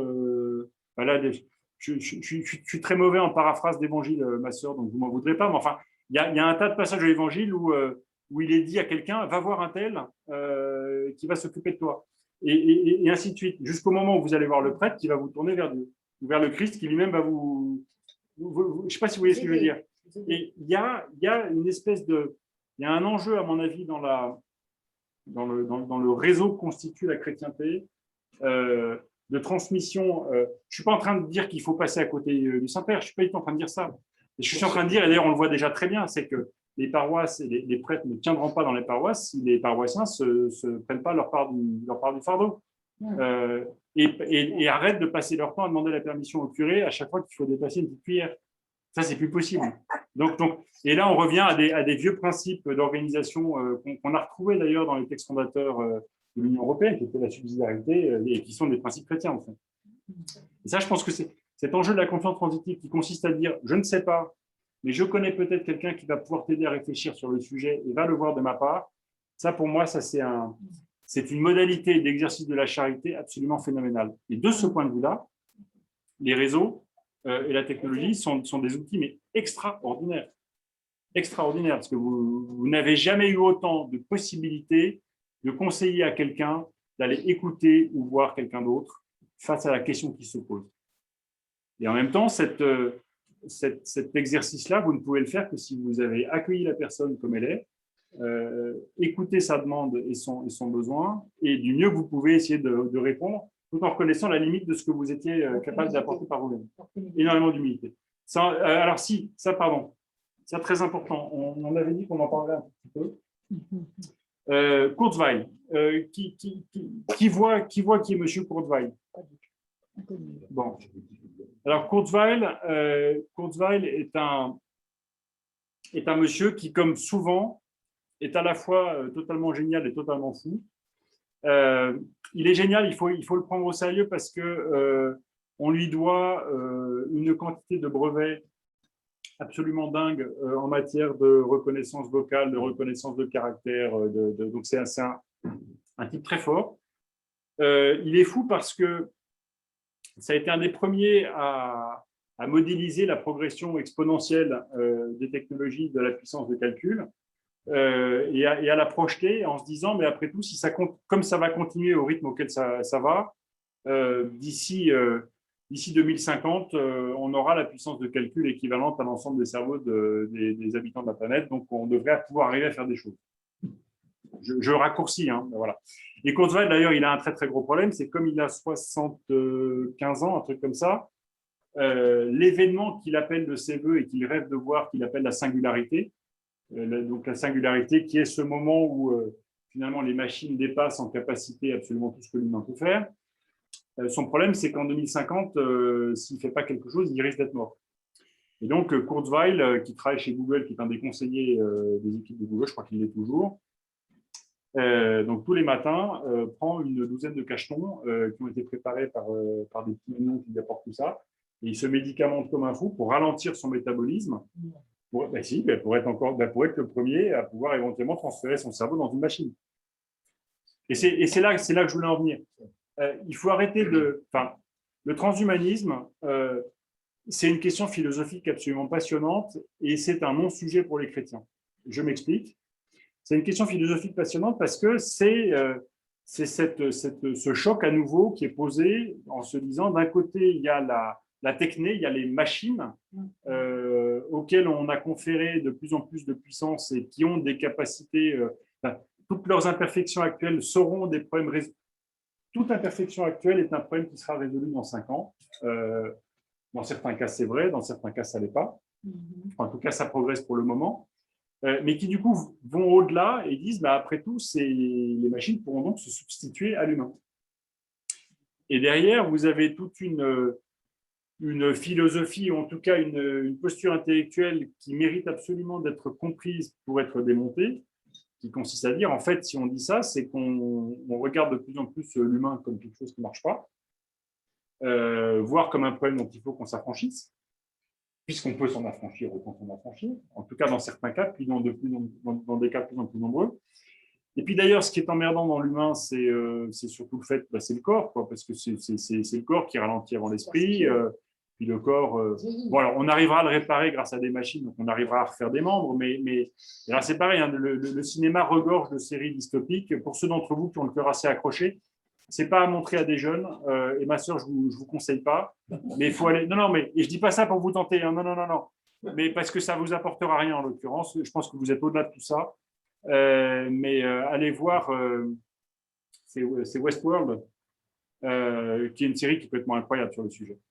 Mais ce que je veux vous dire, c'est qu'on est à cet endroit où s'exprime de manière de plus en plus forte cette tentation, parce que c'est une tentation, de séparer ce qui ne marche pas de ce qui marche du point de vue de notre propre jugement, et par conséquent, notamment de séparer l'esprit de la matière. Et là, je vois Søren qui commence à se demander où je veux en venir. Et il se trouve que, et là je parle sous son contrôle, le premier qui a considéré que c'était absolument indispensable de séparer l'esprit de la matière, et en fait non, qui s'est révolté contre le fait qu'associer l'esprit et la matière était un truc qui était impensable, idiot, stupide et qui ne marcherait jamais, le premier il s'appelle Satan, il me semble. Hein, ma sœur, je ne dis pas trop de bêtises. Hein, parce que si ma mémoire est bonne, Satan, qui est une intelligence pure, comme tous les anges, considère que le Créateur, franchement, avait atteint la perfection et qu'il n'y avait aucune raison qu'il franchisse un pas supplémentaire consistant à associer l'esprit et la matière et à faire l'homme. Ce n'est pas possible. Et Satan n'a eu de cesse, et n'a de cesse de démontrer au Créateur à quel point il s'est planté en disant, mais regarde, ils s'entretuent, ils sont nuls, ils sont jaloux les uns des autres, ils sont minables, tout ce qu'ils font, ça échoue, ils se balancent des bombes atomiques à la fin. Bon, vous voyez ce que je veux dire? Ça ne marche pas ton truc. Ça ne peut pas marcher. Et ça ne peut pas marcher parce que tu as associé l'esprit et la matière. Et le transhumanisme, je ne suis pas en train de vous dire que c'est un projet satanique. Pas du tout. Et je suis en train de vous dire que c'est un projet et une vision dont nous, chrétiens, avons la responsabilité d'éclairer le caractère, non pas satanique, parce que si on arrive en disant, il y a des rétros, là, on va passer pour des... et puis on va braquer tout le monde, ce n'est pas le but. Mais en revanche, d'arriver à travers cet exemple-là à remettre le doigt sur ce qui est en jeu dans l'humain, et ce qui est en jeu dans l'humain, c'est ce qui est incarné, je suis désolé, on ne peut pas faire autrement, on est comme ça, et ce n'est pas parce qu'on est confiné, et ce n'est pas parce qu'on est dans une démocrature hygiéniste qui en sera autrement, l'humain, ça reste fragile, Et bon, voilà, je ne vais pas faire de commentaires politiques déplacés sur notre attitude vis-à-vis des EHPAD, mais pour moi, il y a un profond paradoxe. Là, mais je ferme une parenthèse que je n'aurais pas dû ouvrir. Et ce que je veux dire par là, c'est que le mythe de la technologie et le rêve de la technologie, si on y prend garde, il nous conduit à franchir un saut, plus ou moins consciemment, qu'on ne peut pas franchir en tant que chrétien, en tout cas sans le discuter de manière consciente. Et c'est en cela qu'il faut éclairer d'abord les intelligences et que l'enjeu de l'éducation est premier. Et après, on fait le saut de la foi. Et le saut de la foi consiste à considérer que l'incarnation, a priori, ce n'est pas un mauvais plan. Mais vous voyez ce que je veux dire? On ne peut pas le faire tout de suite, parce que si on le fait tout de suite face à un monde qui n'est plus chrétien, on passe tous à côté de cet enjeu-là. Voilà. Et donc voilà, et ce rêve de transhumanisme, il existe depuis les années 60. Hein. Ça, vous lirez le truc, je ne vais pas vous le traduire, mais voilà, c'est depuis les années 60. Et là, j'ai terminé. Je vois Agnès qui est complètement affolée parce qu'on a explosé l'horaire. Je ne l'avais pas prévenu, mais c'est comme ça. C'est comme ça. Je finis par cette image et par cette citation que je vais vous lire et dont je vais vous demander de retrouver l'auteur. Le texte dit « En réalité, quand on accepte le réel, on s'aperçoit que seul existe le présent et le passé qui se condensent en lui. L'avenir n'existe pas. C'est cela d'ailleurs qui fonde notre définitive, notre écrasante et magnifique responsabilité. C'est cela aussi qui fonde la nécessité de la politique. » Qui a écrit ça? Ah non, c'est un petit jeune, il est plus jeune que nous. François-Xavier Bellamy. Et à mon avis, il s'appuie indirectement sur une citation de Saint-Exupéry que je ne vous ai pas mise, mais par laquelle souvent je conclue mes interventions, qui est « L'avenir, tu n'as pas à le prévoir, mais à le permettre. » Et en fait, on est là.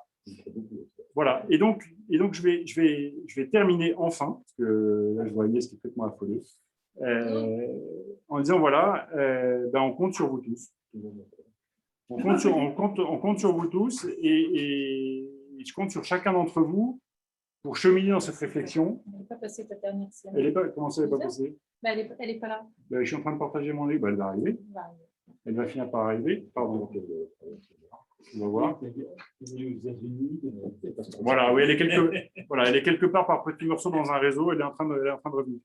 Non, mais c'est une jolie image que j'ai trouvée il y a quelques mois quand j'ai écrit un petit article au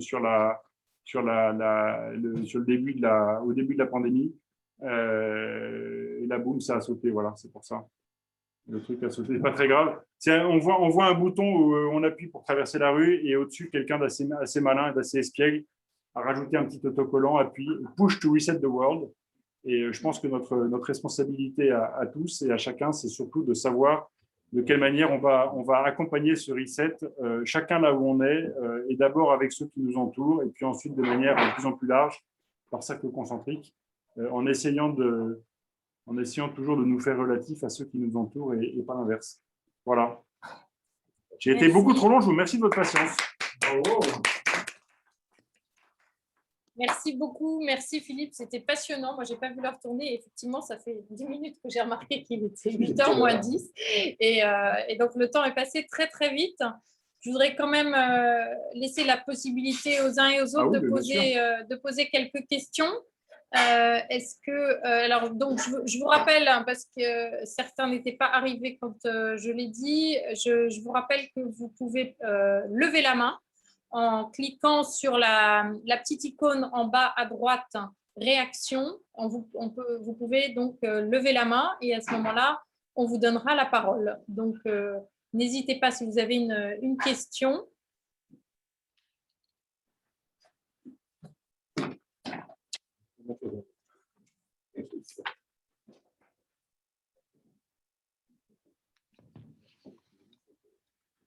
Tu as une question, François? Oui, viens, François. Comme là, regarde, dans Converser, il y a peut-être un paquet de questions, non? Alors, on peut regarder. Sinon, il y a Xavier Marcet. Non, Xavier Ménard qui a une question. Alors, hop, je lui enlève son... Il faut réactiver ton micro, Xavier. Vas-y. D'accord, ça marche, ça y est. Voilà. En fait, c'est pas tout à fait directement. Enfin, c'est une question si on veut. Moi, merci beaucoup. Absolument, absolument fascinant, Philippe. Je vis un peu dans ce monde-là, mais je trouve que le résumé est absolument lumineux. J'ai toujours un peu dans la tête une remarque que m'a fait mon grand-père quand je partais aux États-Unis. J'avais 22 ans, je partais aux États-Unis faire de la recherche en intelligence artificielle dans un labo à Carnegie Mellon. Et je lui disais, c'est formidable, regarde tout ce qui se passe, c'est ce que je vais pouvoir étudier. Et je lui disais, le monde accélère vraiment très très fort, très très vite. Et il m'a répondu, c'était un paysan viticulteur de Charente, hein, il m'a répondu, est-ce que si tu crois que le monde accélère, c'est pas parce que toi tu ralentis. Bon, il avait 80 ans à l'époque. Effectivement, il avait été mobilisé, quand il a été mobilisé à Poitiers, il est allé à pied en vélo, et à la fin de sa vie, il est allé au Japon, au Canada, il a vu le téléphone, la télévision, etc. au cours de sa vie. Voilà. Nous, on aura vu Internet. Qu'est-ce que ça vous... voilà, j'ai toujours ça un peu dans le coin de ma tête, alors même que je suis d'accord avec tout ce que vous dites. Alors, simplement pour m'assurer que j'ai bien compris votre question, si je comprends ce que vous me dites, votre grand-père a vu plus de révolutions. Pas forcément plus, mais en tout cas, nous on se gargarise tous, je pense, de dire la technologie accélère très, très, très, très vite, très, très fort. Ça bouleverse notre monde. En quoi ça nous est vraiment spécifique? Voilà.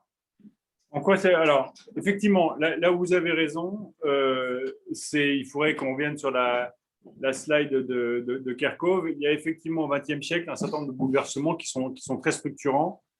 Je pense qu'ils sont très structurants sur le plan immédiatement qualitatif. Je ne sais pas comment dire ça. Ils ont changé réellement des pans profonds de la vie concrète de votre grand-père. Ce qui est très bizarre depuis les deux grandes révolutions qui ont vraiment changé de manière manifeste, visible, notre monde depuis qu'on le connaît, c'est essentiellement Internet et le mobile. Internet parce que ça a permis, alors Internet concomitant du micro-ordinateur évidemment, enfin, même si de temps en temps, vous savez, parfois quand j'interviens devant des classes un peu jeunes, j'ai des gamins qui me disent, mais alors bon, on a bien compris l'histoire de l'ordinateur et du PC, mais vous faisiez comment pour vous connecter à Internet avant? Et quand vous discutez, et vous allez voir, hein, pour ceux d'entre vous qui ont des petits-enfants, ou bien ceux d'entre vous qui sont plus jeunes que nous et qui ont des enfants jeunes, les enfants jeunes, ils auront toujours vu un téléphone portable. Et ils auront toujours vu un téléphone, ils auront même toujours vu un smartphone. Vous savez comment nos gamins appellent nos anciens téléphones? Les 9 touches. Voilà. Et voilà. Donc, ils savent même pas. Non, ils savent même pas ce que c'est qu'un 9 touches. Donc, ils ne savent pas parce que avec le mobile, on a quand même changé assez fondamentalement le paradigme de l'appel. Hein, avant, j'appelais chez vous. Je ne savais pas sur qui je tombais, mais je savais que j'appelais chez vous. Maintenant, je sais que je vous joins, mais je ne sais pas où vous êtes. Non, mais ça change tout. Oui, l'adresse est devenue virtuelle. Et je ne sais pas qui est à côté de vous. Donc, il y a une formule qui a disparu entre le monde de la téléphonie fixe et le monde de la téléphonie mobile, mais qui était une formule qui était vachement intéressante sur le plan de la charité chrétienne, qui était « passe-moi un tel ». Passe-moi à ta grand-mère. Hein? Eh bien, mais réfléchissez-y. Donc, ça, là, oui, il y a eu une modification évidemment structurante parce qu'elle a touché nos gestes. Hein, on a ce truc-là, vous oubliez plus souvent chez vous vos clés que votre portable. Hein, ça, on en a tous fait l'expérience. Mais cette expérience est désormais un acquis. Donc peut-être que la révolution qui sont en train de peut-être et qui va marquer nos enfants, et j'espère pas trop longtemps, c'est celle de voir les gens comme ça. Parce que ça, pour un gamin de 2 ans, je pense que c'est ultra structurant. Parce que jusque-là, dans l'éducation, l'éducation, c'était quoi? Alors, je parle sous le contrôle de gens compétents, parce que moi, je ne connais rien, hein, mais il y avait le chez-soi, et puis quand vous sortez dans le vaste monde, vous apercevez qu'en fait, les gens que vous voyez dehors sont comme les gens que vous voyez chez vous, donc a priori, ils ne sont pas pires, pas meilleurs, et donc c'est des humains, et donc ils méritent qu'on s'y intéresse, etc. C'est les mêmes. Alors que là, quand vous êtes chez vous, vous voyez toujours les mêmes visages en entier, et dehors, les autres, ceux qui ne sont pas ma famille, c'est des gens qui m'interdisent implicitement de voir la moitié de leur visage. Et je suis convaincu que si cette saleté dure trop longtemps, on va abîmer, c'est un bien grand mot, mais on va en tout cas perturber ou modifier anthropologiquement la perception d'une demi-génération et qu'il va falloir y être très très attentif. Il va falloir entre guillemets leur réexpliquer ce que c'est qu'un visage. Il va falloir se rééduquer au visage de l'autre, au face à face. Donc on vient à l'incarnation. Hein. Donc, pour répondre à votre question, parce que là je suis à nouveau en train de partir dans une boucle, mais pour répondre à votre question, je pense que les révolutions qu'on voit là, on a l'impression qu'il y en a moins, on a l'impression que nous ralentissons, parce qu'il y en a une grande partie qui est totalement intangible et qui de toute façon n'est pas explicable et que personne n'a envie de vous expliquer. Parce que dans le business, c'est quand même extraordinaire. Hein. Les gens vous disent, oui, vous allez faire du cloud. Ah bon, c'est quoi le cloud? C'est vachement bien. C'est vrai, c'est vachement bien. Mais tel truc, tel process, qui est quand même un process compliqué dans mon entreprise, mais ça, vous inquiétez pas, on va le faire aussi. Hein, c'est très, très compliqué, mais on va le faire. Quand quelqu'un vous dit, c'est super compliqué, mais ne t'inquiète pas, je vais m'en occuper pour toi, là, il faut que vous allumiez un détecteur à bullshit dans un coin de la tête et que vous vous disiez, est-ce qu'il s'agit juste de me simplifier la vie ou est-ce que je ne suis pas en train de me priver de quelque chose qui, lorsque j'en aurai de nouveaux besoins, ne me sera plus accessible parce que j'aurai perdu la faculté, ne fût-ce que de m'apercevoir que j'en avais besoin. Ah oui, oui. Non, mais là, il y a un vrai sujet. Et je pense qu'il y a une bonne partie de ce qui se joue qui est complètement invisible, bien sûr. Mais c'est voilà, et on se réveille un jour en disant ciel, nous n'avons plus de semi-conducteurs en Europe. Bah oui, on a considéré pendant 25 ans que ça n'avait aucune importance. Et on n'a pas réfléchi. Et c'est vrai qu'on n'y a pas réfléchi parce que le semi-conducteur, ce n'est pas visible. Le processeur, personne ne sait ce que c'est qu'un. Personne ne peut prétendre savoir ontologiquement ce que c'est qu'un processeur. Ça ne se voit même plus. C'est un peu comme. Je vais vous prendre une autre analogie. Ça, je ne voulais pas vous en mettre trop des slides, on s'en fiche, mais il y a une analogie que j'aime bien. Et ça va peut-être vous parler. Qui parmi vous a lu Tintin au pays des soviets? Bon, je ne sais pas si vous vous souvenez, mais il y a un moment où Tintin tombe en panne. Sa bagnole s'arrête au bord de la route. Il ouvre le capot. Il commence à tout démonter pour essayer de voir où est la panne. Puis ensuite, il remet tout dans le moteur. Il remonte et puis il reste des pièces et puis il les balance parce que voilà. Bon. Et puis il repart. Ce qui veut dire au passage qu'il y a des pièces qui n'étaient pas utiles. Il repart. Ça, en fait, ça fait écho à un truc que votre grand-père a connu, que mes parents, enfin que mon père a connu, qui était que les humanités au service militaire en 1950, c'était savoir démonter et remonter un moteur de Jeep et la faire redémarrer. On avait oui, mais attends, on avait non seulement le droit, mais le devoir de comprendre comment fonctionnait la mécanique de ce qui nous transportait. On avait le devoir d'ouvrir le capot et de mettre les mains dans le cambouis. Il y a même des expressions qui disent ça. Aujourd'hui, faites l'exercice. Ouvrez le capot d'une voiture relativement moderne. Qu'est-ce que vous allez voir? Un cache en plastique. Et dans le mot cache, il est utilisé à dessein. C'est pour que vous ne voyez pas ce qui est en dessous. Et dans certains cas, vous avez un petit autocollant sur lequel il est écrit « Attention, votre garantie saute. Si jamais vous enlevez ces vis et que vous voulez regarder vos dans le moteur, vous ne pouvez faire entretenir cette voiture que par un technicien agréé. » Êtes-vous encore propriétaire de votre voiture? Voilà. Et donc, je pense qu'il y a cette question du masque que certains, alors que nous, par paresse, appliquons à notre monde, parce qu'on ne veut pas voir les choses, tant que ça marche. Hein, voilà. Quand ça ne marche pas, d'ailleurs, on utilise des métaphores assez bizarres du genre « il ne veut pas, il refuse ». Enfin, on anthropologise la machine alors que ça n'est qu'une machine et qu'on n'a pas voulu demander à quelqu'un d'expliquer quand elle marchait. Bon. Et voilà. Mais je pense que non, les révolutions, elles sont… Dernier exemple, révolution avec un effet anthropologique. Intelligence artificielle, vous allez regarder, quand vous aurez fini, vous allez aller regarder un site qui s'appelle, en un seul mot, thispersondoesnotexist.com. C'est un générateur de photographies. vous ne verrez jamais deux fois la même image puisqu'elles sont générées à la volée à chaque fois que vous cliquez sur OK. Dans 4 cas sur 5, votre cerveau dit tout de suite, vous dit que c'est artificiel, ce n'est pas un humain. Mais dans un cas sur 5 ou dans un cas sur 10, vous allez vous dire, tiens, il a l'air sympa. Tiens, il a l'air en colère. Tiens, elle est jolie. Et vous allez réagir à l'image qu'on vous projette comme si c'était la photo d'une personne, alors que c'est totalement génératif. Ce qui est intéressant là, c'est de faire l'expérience anthropologique et de se remettre à distance de l'expérience. Voilà. Alors, c'est Sœur Claire de Cluny, une sœur de Cluny qui a levé la main, mais on n'a pas votre nom. Alors, je ne sais pas si c'est Sœur Claire ou C'est ma Sœur sœur. Agnès. Voilà. Je n'ai pas de caméra. D'accord. On vous entend pas très bien. Parlez bien fort et voilà. Surtout, il faut remettre votre micro. Voilà. Allez-y, ma sœur, on vous écoute.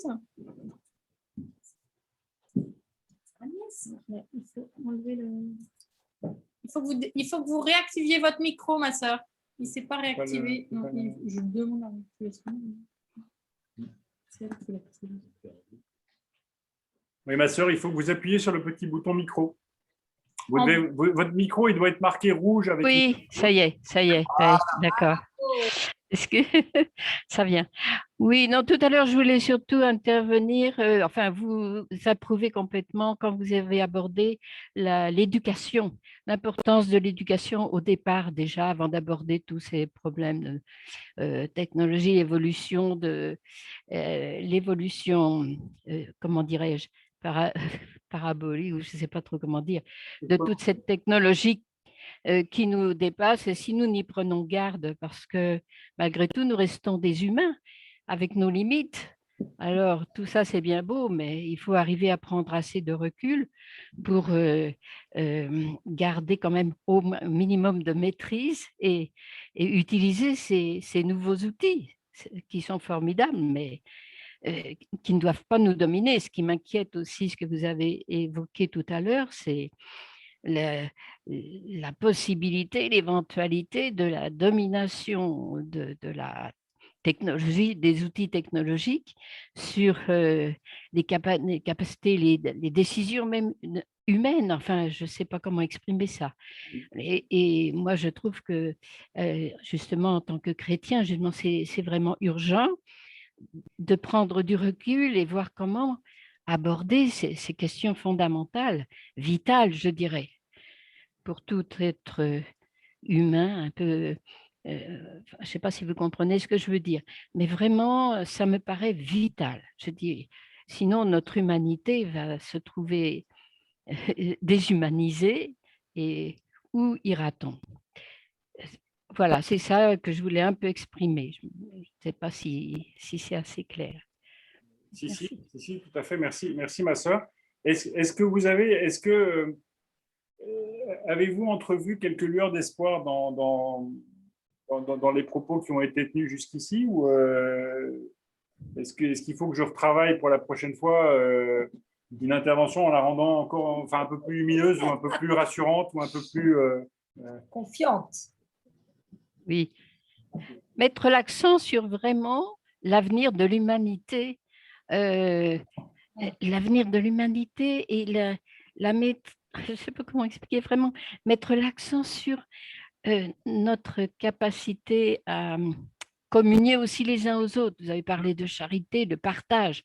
Il y a d'énormes possibilités grâce à tous ces moyens de communication. Oui. Vous vous rendez compte, on communique là de je ne sais combien de points de la planète. Alors donc, c'est d'une force spirituelle et morale énorme. Et moi, je dis que ça, je me suis inscrite là en espérant justement voir ce volet-là vraiment s'élargir et s'approfondir. Mais écoutez, merci ma sœur, je partage complètement. Je crois que le fait, alors même si vous n'avez pas de caméra, vous avez un écran, donc vous voyez sur votre écran, certes, des timbres-poste, mais enfin, ces timbres-poste sont autant de visages de gens qui se regardent ou qui essaient de se regarder par plein de caméras interposées, mais qui se regardent. Et donc là, vous avez plein de visages qui aimeraient vous regarder, mais qui voient un SJ Cluny, qui sont déjà très rares. Oui, excusez-moi, j'aurais même dû écrire sur clair. C'est pas Oui, sympa ce que j'ai fait. Là, ce dont je voulais témoigner à titre très personnel, c'est que moi, j'ai une conviction profonde qui est que ces réseaux sont des lieux de déploiement de la charité uniquement si cette charité se déploie de manière contagieuse et transitive. C'est-à-dire qu'on commence par répondre à la question qui à nouveau est dans l'Évangile, qui est mon frère, et par essayer d'abord de regarder le frère qui est à côté de soi, y compris à côté de soi sur un écran, mais enfin, qui est de tisser un réseau de liens de charité qui, dans certains cas, qui doivent être incarnés au départ, mais qui peuvent ensuite être maintenus à distance quand on n'a pas d'autre choix, mais qui soit vraiment un réseau, c'est-à-dire quelque chose de maillé, de propagatif. La charité, c'est un par un. Je ne sais pas comment dire ça. C'est une personne à la fois. Il est donné à certains et aux grands saints et évidemment au premier d'entre nous tous, qui est le Christ, de pouvoir être présent simultanément de manière personnelle à chacun. Enfin, ça, de mémoire, c'est quand même plutôt un des attributs du Christ. Il me semble qu'il y a assez peu de très, très grandes... Il y a peut-être quelques grands saints qui sont apparus à plusieurs personnes en même temps. Je crois que la bilocation est un des apanages de certains saints, mais pas de tous. Mais Ah oui. voilà, Marie. pour nous autres, oui, alors Marie, mais ce que je veux dire, c'est qu'on est face à des situations très exceptionnelles et nous autres simples croyants, je pense qu'on est invités à vivre la charité là où nous sommes, là où nous pouvons être et de manière transitive. Et d'ailleurs, vous le voyez très bien. J'ai pas voulu, encore une fois, j'ai beaucoup d'estime et d'affection pour lui, mais je pense qu'il court un risque et j'espère qu'il le sait. Mais dès qu'on devient des figures d'autorité, je pense au Père Éric Salobir, typiquement, dès que vous commencez à être étiqueté dans les médias, surtout quand vous entrez au Conseil national du numérique, comme étant le dominicain qui parle au milliardaire de la Silicon Valley, vous êtes en risque à ce moment-là d'être interrogé de manière biaisée, trop rapide, etc. Et vous êtes en risque de vous laisser subjuguer par votre propre audience. Vous voyez ce que je veux dire? Et c'est là que l'orgueil vient taper en coin et vient essayer de déloger la charité. En lui disant, ma cocotte, pousse-toi, fais-moi de la place, je suis plus efficace que toi. Et c'est ça le sujet, c'est que dès qu'on se laisse aveugler par un primat de l'efficacité, là, on court le risque de perdre de vue la charité. Il me semble, hein, je dis ça dans des termes un peu... Il existe un mystère, la communion des saints. Mais là, vraiment, nous sommes tous appelés à cette communion. Alors, je pense que ce n'est pas une question, moi je ne vois pas ça comme une question d'orgueil et autres, mais je dis que c'est une possibilité pour les uns et les autres de communier très fort à la vie de notre planète, de chacun. Vous voyez, moi, je ne sais pas, je trouve que ça nous permet de communier encore plus fort à ce que vivent les uns et les autres. Vous voyez, demain, on va suivre le pape là, en Irak. Nous avons déjà entendu des témoignages très émouvants, très fort de nos amis d'Irak. Moi, je pense à des amis du Liban que je connais bien et qui ont souffert déjà tellement au Liban. Là, vous voyez, ça nous permet aussi de communier très fort avec les uns et les autres, qu'ils habitent n'importe où sur la planète. Bon, ça n'empêche pas d'être très proche de nos proches encore plus. Ça, c'est notre prochain le plus proche, eh ben, c'est la personne avec qui nous vivons, là où elle est. Mais il y a maintenant, enfin, je ne sais pas, la communion des saints, Sainte Thérèse, elle n'avait pas de limite à ce niveau-là. Elle n'avait pas l'Internet, comme vous l'avez dit tout à l'heure, mais ça n'a pas été un obstacle pour elle. Non, mais elle avait une version beaucoup plus évoluée d'Internet. Elle avait Internet sans avoir besoin de machine. Donc, voyez, je propose qu'on accélère un petit peu parce qu'il se fait tard, on a déjà du retard et les uns et les autres doivent repartir dans leurs activités. On va prendre, mais très rapidement, la question d'Annick qui est présente à nous. C'est la dernière question, on va y répondre rapidement et puis on se séparera après. Annick, on vous Merci beaucoup. Merci vraiment de cette conférence, c'est passionnant. C'est vertigineux aussi, d'une certaine manière. Et j'avais finalement deux choses qui me venaient à l'esprit. L'une, dans le thème de l'éducation, est-ce qu'il y a quand même des perspectives pour convaincre qu'il y ait aussi quelque chose qui soit pris en compte institutionnellement dans cette éducation et qui pourrait se relier à une régulation des développements technologiques, comme il y a eu en un sens une régulation de l'énergie nucléaire quand on s'est rendu compte que ça pouvait faire des catastrophes. Donc le monde s'est régulé quand même autour de ça. Est-ce qu'on peut imaginer quelque chose là? Ça, c'était mon premier point. Et mon deuxième point, c'était vous n'avez pas du tout mentionné les bugs qui pourraient stopper ce vertige de l'exponentiel. Les bugs ou des sortes d'auto-traitements qu'on ferait comme on fait par rapport à l'exponentielle du Covid en cherchant des vaccins à toute vitesse sur les endroits où ça pourrait être destructeur d'une partie de l'humain, type ce que réfléchissent les transhumanistes ou de la destruction de la capacité de discernement de beaucoup de gens, c'est-à-dire un élitisme à mort, quoi. Super compliqué vos questions. Oui, ça c'est vrai. Ça, c'est vrai. Et intéressant. Oui, mais comme diraient les Américains, c'est above my pay grade. Alors sur la question de la régulation, le problème de la régulation, il est super complexe. Parce qu'il est en fait très vite, même si on ne le formule pas comme ça, il est très vite géopolitique. On a régulé l'énergie nucléaire parce qu'un petit nombre de puissances ont fait le choix de priver les autres d'accès à cette énergie pour des raisons qui sont probablement les bonnes, mais ça a été un choix géopolitique très fort et qui reposait sur l'accès exclusif et la maîtrise exclusive de savoir-faire que les autres n'avaient pas et auquel on voulait différer le moment auquel ils auraient accès, voire tout le dossier iranien. Donc ça, c'est un premier sujet. Le problème que posent les technologies numériques, c'est que pour évoluer dans ce domaine, vous avez besoin essentiellement de deux choses. Vous avez besoin d'argent et vous avez besoin de cerveau. Vous n'avez pas besoin de connaissances antérieures. Donc, vous n'avez pas besoin de piles, d'archives et de savoir-faire stockés dans des chambres fortes et dans lesquelles vous êtes les seuls à avoir la capacité de. Vous n'avez pas besoin d'avoir constitué non seulement un savoir-faire, mais de l'outillage ou des machines qui vous permettraient d'être les seuls à être capables d'enrichir de l'uranium d'une certaine manière et pas d'autre. Vous n'avez pas de contrôle d'accès à la matière première, parce que la matière première, elle est soit totalement volatile, c'est des octets, c'est des nombres, c'est des chiffres, soit c'est des cerveaux. Et donc, c'est beaucoup plus difficile de réguler, au sens où, encore une fois, vous ne savez pas ce que vous régulez. Ça, c'est la première chose.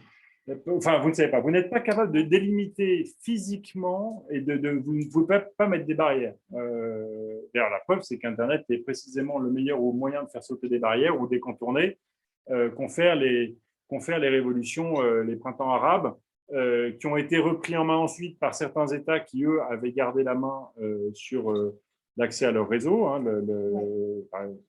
Voilà, si vous voulez maîtriser l'accès à Internet de vos citoyens, vous vous appelez la Chine. Bon, après, est-ce qu'on veut être chinois, c'est une autre question.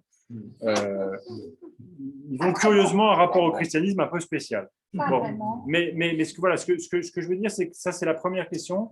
La deuxième question, c'est que pour que vous ayez pour pouvoir réguler ou pour pouvoir orienter, il faut que vous ayez des dirigeants éclairés, et force est de constater que nos dirigeants sur ces sujets-là sont juste à l'ouest. Et pour une raison, alors là pour une raison qui, pour moi, va chercher du côté, à nouveau, d'un côté, enfin, qui pour moi est historique et géopolitique. L'essor du calcul appliqué à l'automatisation, il se produit, il accélère très, très brutalement lors de la Seconde Guerre mondiale. Pourquoi? Parce que la Seconde Guerre mondiale est la première des guerres dans lesquelles les communications deviennent un enjeu stratégique absolument majeur, dans lequel l'interception des communications devient un enjeu stratégique majeur, donc dans lequel éviter l'interception devient un enjeu majeur, et donc dans lequel il faut coder. Et donc vous avez une espèce de course aux chiffres qui se joue, entre les Allemands avec la machine Enigma et les équipes d'Alan Turing à Bletchley Park en Angleterre, qui essayent de rattraper en permanence et de décoder les messages allemands. Et pendant très longtemps, les équipes de Turing ont un mois de retard à peu près sur les Allemands. Et donc, ne peuvent prévoir, sont au courant des plans stratégiques, mais pas des actes, des plans tactiques. Avec cette histoire absolument vertigineuse du bombardement de Coventry, que vous connaissez peut-être, où le problème des Anglais, ce n'était pas uniquement d'anticiper ce que les Allemands allaient faire, mais de réagir aux anticipations sans laisser comprendre aux Allemands qu'ils avaient la capacité de les décoder. Et c'est comme ça que Churchill prend une des décisions les plus difficiles de son mandat, qui est de laisser bombarder Coventry, alors qu'il savait 48 heures à l'avance que l'aviation allemande allait bombarder. Et Churchill a soupesé les pertes civiles de Coventry immédiatement et la capacité d'arriver à gagner la guerre. Il a fait un choix extrêmement… enfin, je n'aurais pas aimé être à sa place, mais vous voyez, et cette course de vitesse-là, c'est elle qui donne à l'issue de la guerre une chasse aux scientifiques et aux mathématiciens dans lesquels les Russes et les Américains essayent de choper tout ce qu'ils peuvent choper en Allemagne. Enfin, il y a un vrai… Werner von Braun arrive aux États-Unis, tout le programme nucléaire américain, il est aussi nourri de défecteurs européens qui sont arrivés aux États-Unis, qui eux-mêmes vont faire venir les autres. Hein. Alors la question c'est oui, mais la France, pendant une première moitié de la guerre, les Alliés pensent que la France va passer sous contrôle allemand, donc il est hors de question de s'appuyer sur eux. Pendant la deuxième moitié de la guerre, les Américains imaginent que la France va être une province administrée d'après-guerre. Je ne sais pas si vous avez vu le documentaire récemment sur France Télévisions, c'est inquiétant. Hein. Heureusement qu'on a eu De Gaulle de ce point de vue-là, parce qu'on aurait été une province américaine avec un dollar français, c'était parti pour. Hein.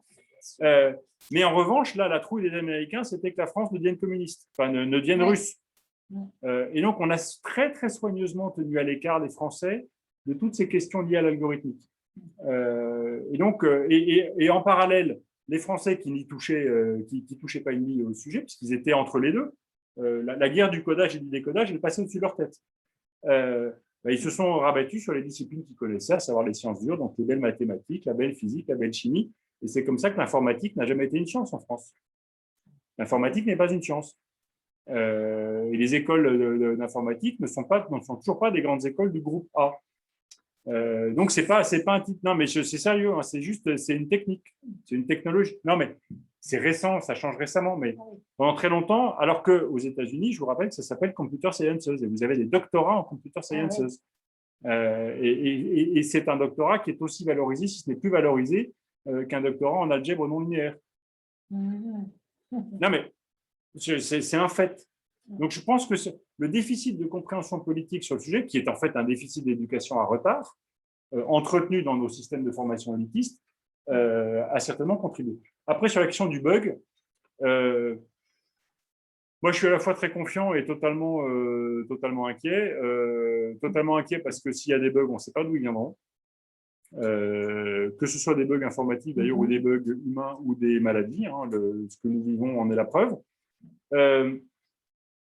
Là où je suis plein d'espoir, c'est qu'en général, un bug, c'est un défi lancé à des développeurs, et donc il y a des gens qui vont débugger.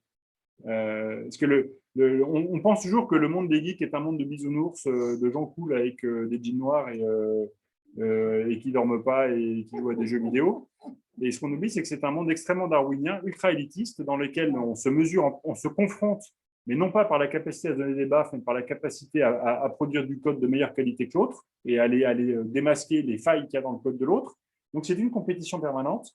Et donc, il y a même d'ailleurs, je ne sais pas si vous savez ça, mais des grandes entreprises qui lancent ce qu'on appelle des bug bounty, des chasses aux bugs, et qui disent, voilà, le premier d'entre vous qui vient me signaler une faille dans mes systèmes et qui me prouve qu'il est le premier à l'avoir vu et que je suis le premier à en être informé, à une récompense dont le montant peut s'élever à des niveaux très élevés. Parce que c'est beaucoup plus intéressant de demander à un millier de mercenaires d'essayer de repérer les trous qu'il y a dans votre forteresse, plutôt que d'avoir vos 2 maçons en chef qui font le tour de vos murs et qui ne voient rien. Parce qu'ils font toujours le même tour de tous les murs. Alors que là, si vous dites, OK, venez faire des trous chez moi, simplement, vous serez récompensé uniquement si vous me le dites à moi et que à moi. Et ben là, c'est intéressant. Donc, je pense que la capacité de mobiliser est intéressante. Ce qu'il faut pour autant, c'est que les sujets sur lesquels il peut y avoir des bugs graves soient intéressants pour les gens. Et je terminerai là-dessus pour les quelques-uns qui travaillent dans le secteur. Vous souvenez peut-être d'une énorme faille informatique qui s'appelait Heartbleed, qui est survenue en 2014 de mémoire, qui était une faille qui avait dans quasiment tous les routeurs, toutes les petites machines de réseau Internet un peu partout. Elle était simplement liée à l'implémentation d'un bout de code de sécurité OpenSSL qui n'était plus maintenu que par 2 personnes dans le monde. Il n'y avait plus que 2 personnes qui acceptaient bénévolement de donner du temps pour vérifier que ça marchait bien. Et donc, il y a eu un très, très joli article disant bah, la sécurité d'Internet repose aujourd'hui sur 2 personnes. Et c'était la réalité. Voilà. Donc, oui, voilà. Donc, la réponse à votre question, c'est j'en sais rien, mais il y a de l'espoir. Voilà. Bah, c'est le mot de la fin. Bravo. Merci beaucoup. Merci vraiment, Philippe, pour tout ce que tu nous as dit de si riche ce soir. Merci de votre patience. Voilà, on va tous... on a tous beaucoup de questions qu'on n'a pas pu poser. Donc, voilà, on va y réfléchir. Et merci pour votre participation. Je vous signale que dans notre lancée de visioconférence, on vous proposera sans doute au printemps, en mai-juin peut-être, une conférence de Claudine Espert, qui est membre de l'Académie de médecine, mais qui est juriste, et qui nous fera réfléchir sur l'atteinte aux libertés que représente cet état d'urgence sanitaire et toutes les mesures actuelles. Voilà. Non, mais je te laisse terminer. J'ai deux micros. Voilà. Et donc, je vous remercie tous d'avoir participé ce soir à cette conférence. Et j'espère pouvoir aussi bientôt vous retrouver autour d'un verre et en invitant Philippe pour qu'on puisse enfin lui poser toutes ces questions qu'on n'a pas pu lui poser ce soir. Bon. Et moi, je voulais te remercier pour ton accueil, vous remercier pour votre confiance et vous remercier tous pour votre patience, parce que j'en vois qu'il s'agit de l'autre côté de la caméra. Je voulais conclure avec 2 demandes. La première, c'est si ça vous a plu, parlez-en autour de vous, sinon ça reste entre nous. Et la deuxième, c'est prier pour moi. Voilà. Je compte sur vous. Merci. Merci beaucoup. Au revoir à tous. Bonne soirée à tout le monde. Bonne soirée à tous. Au revoir.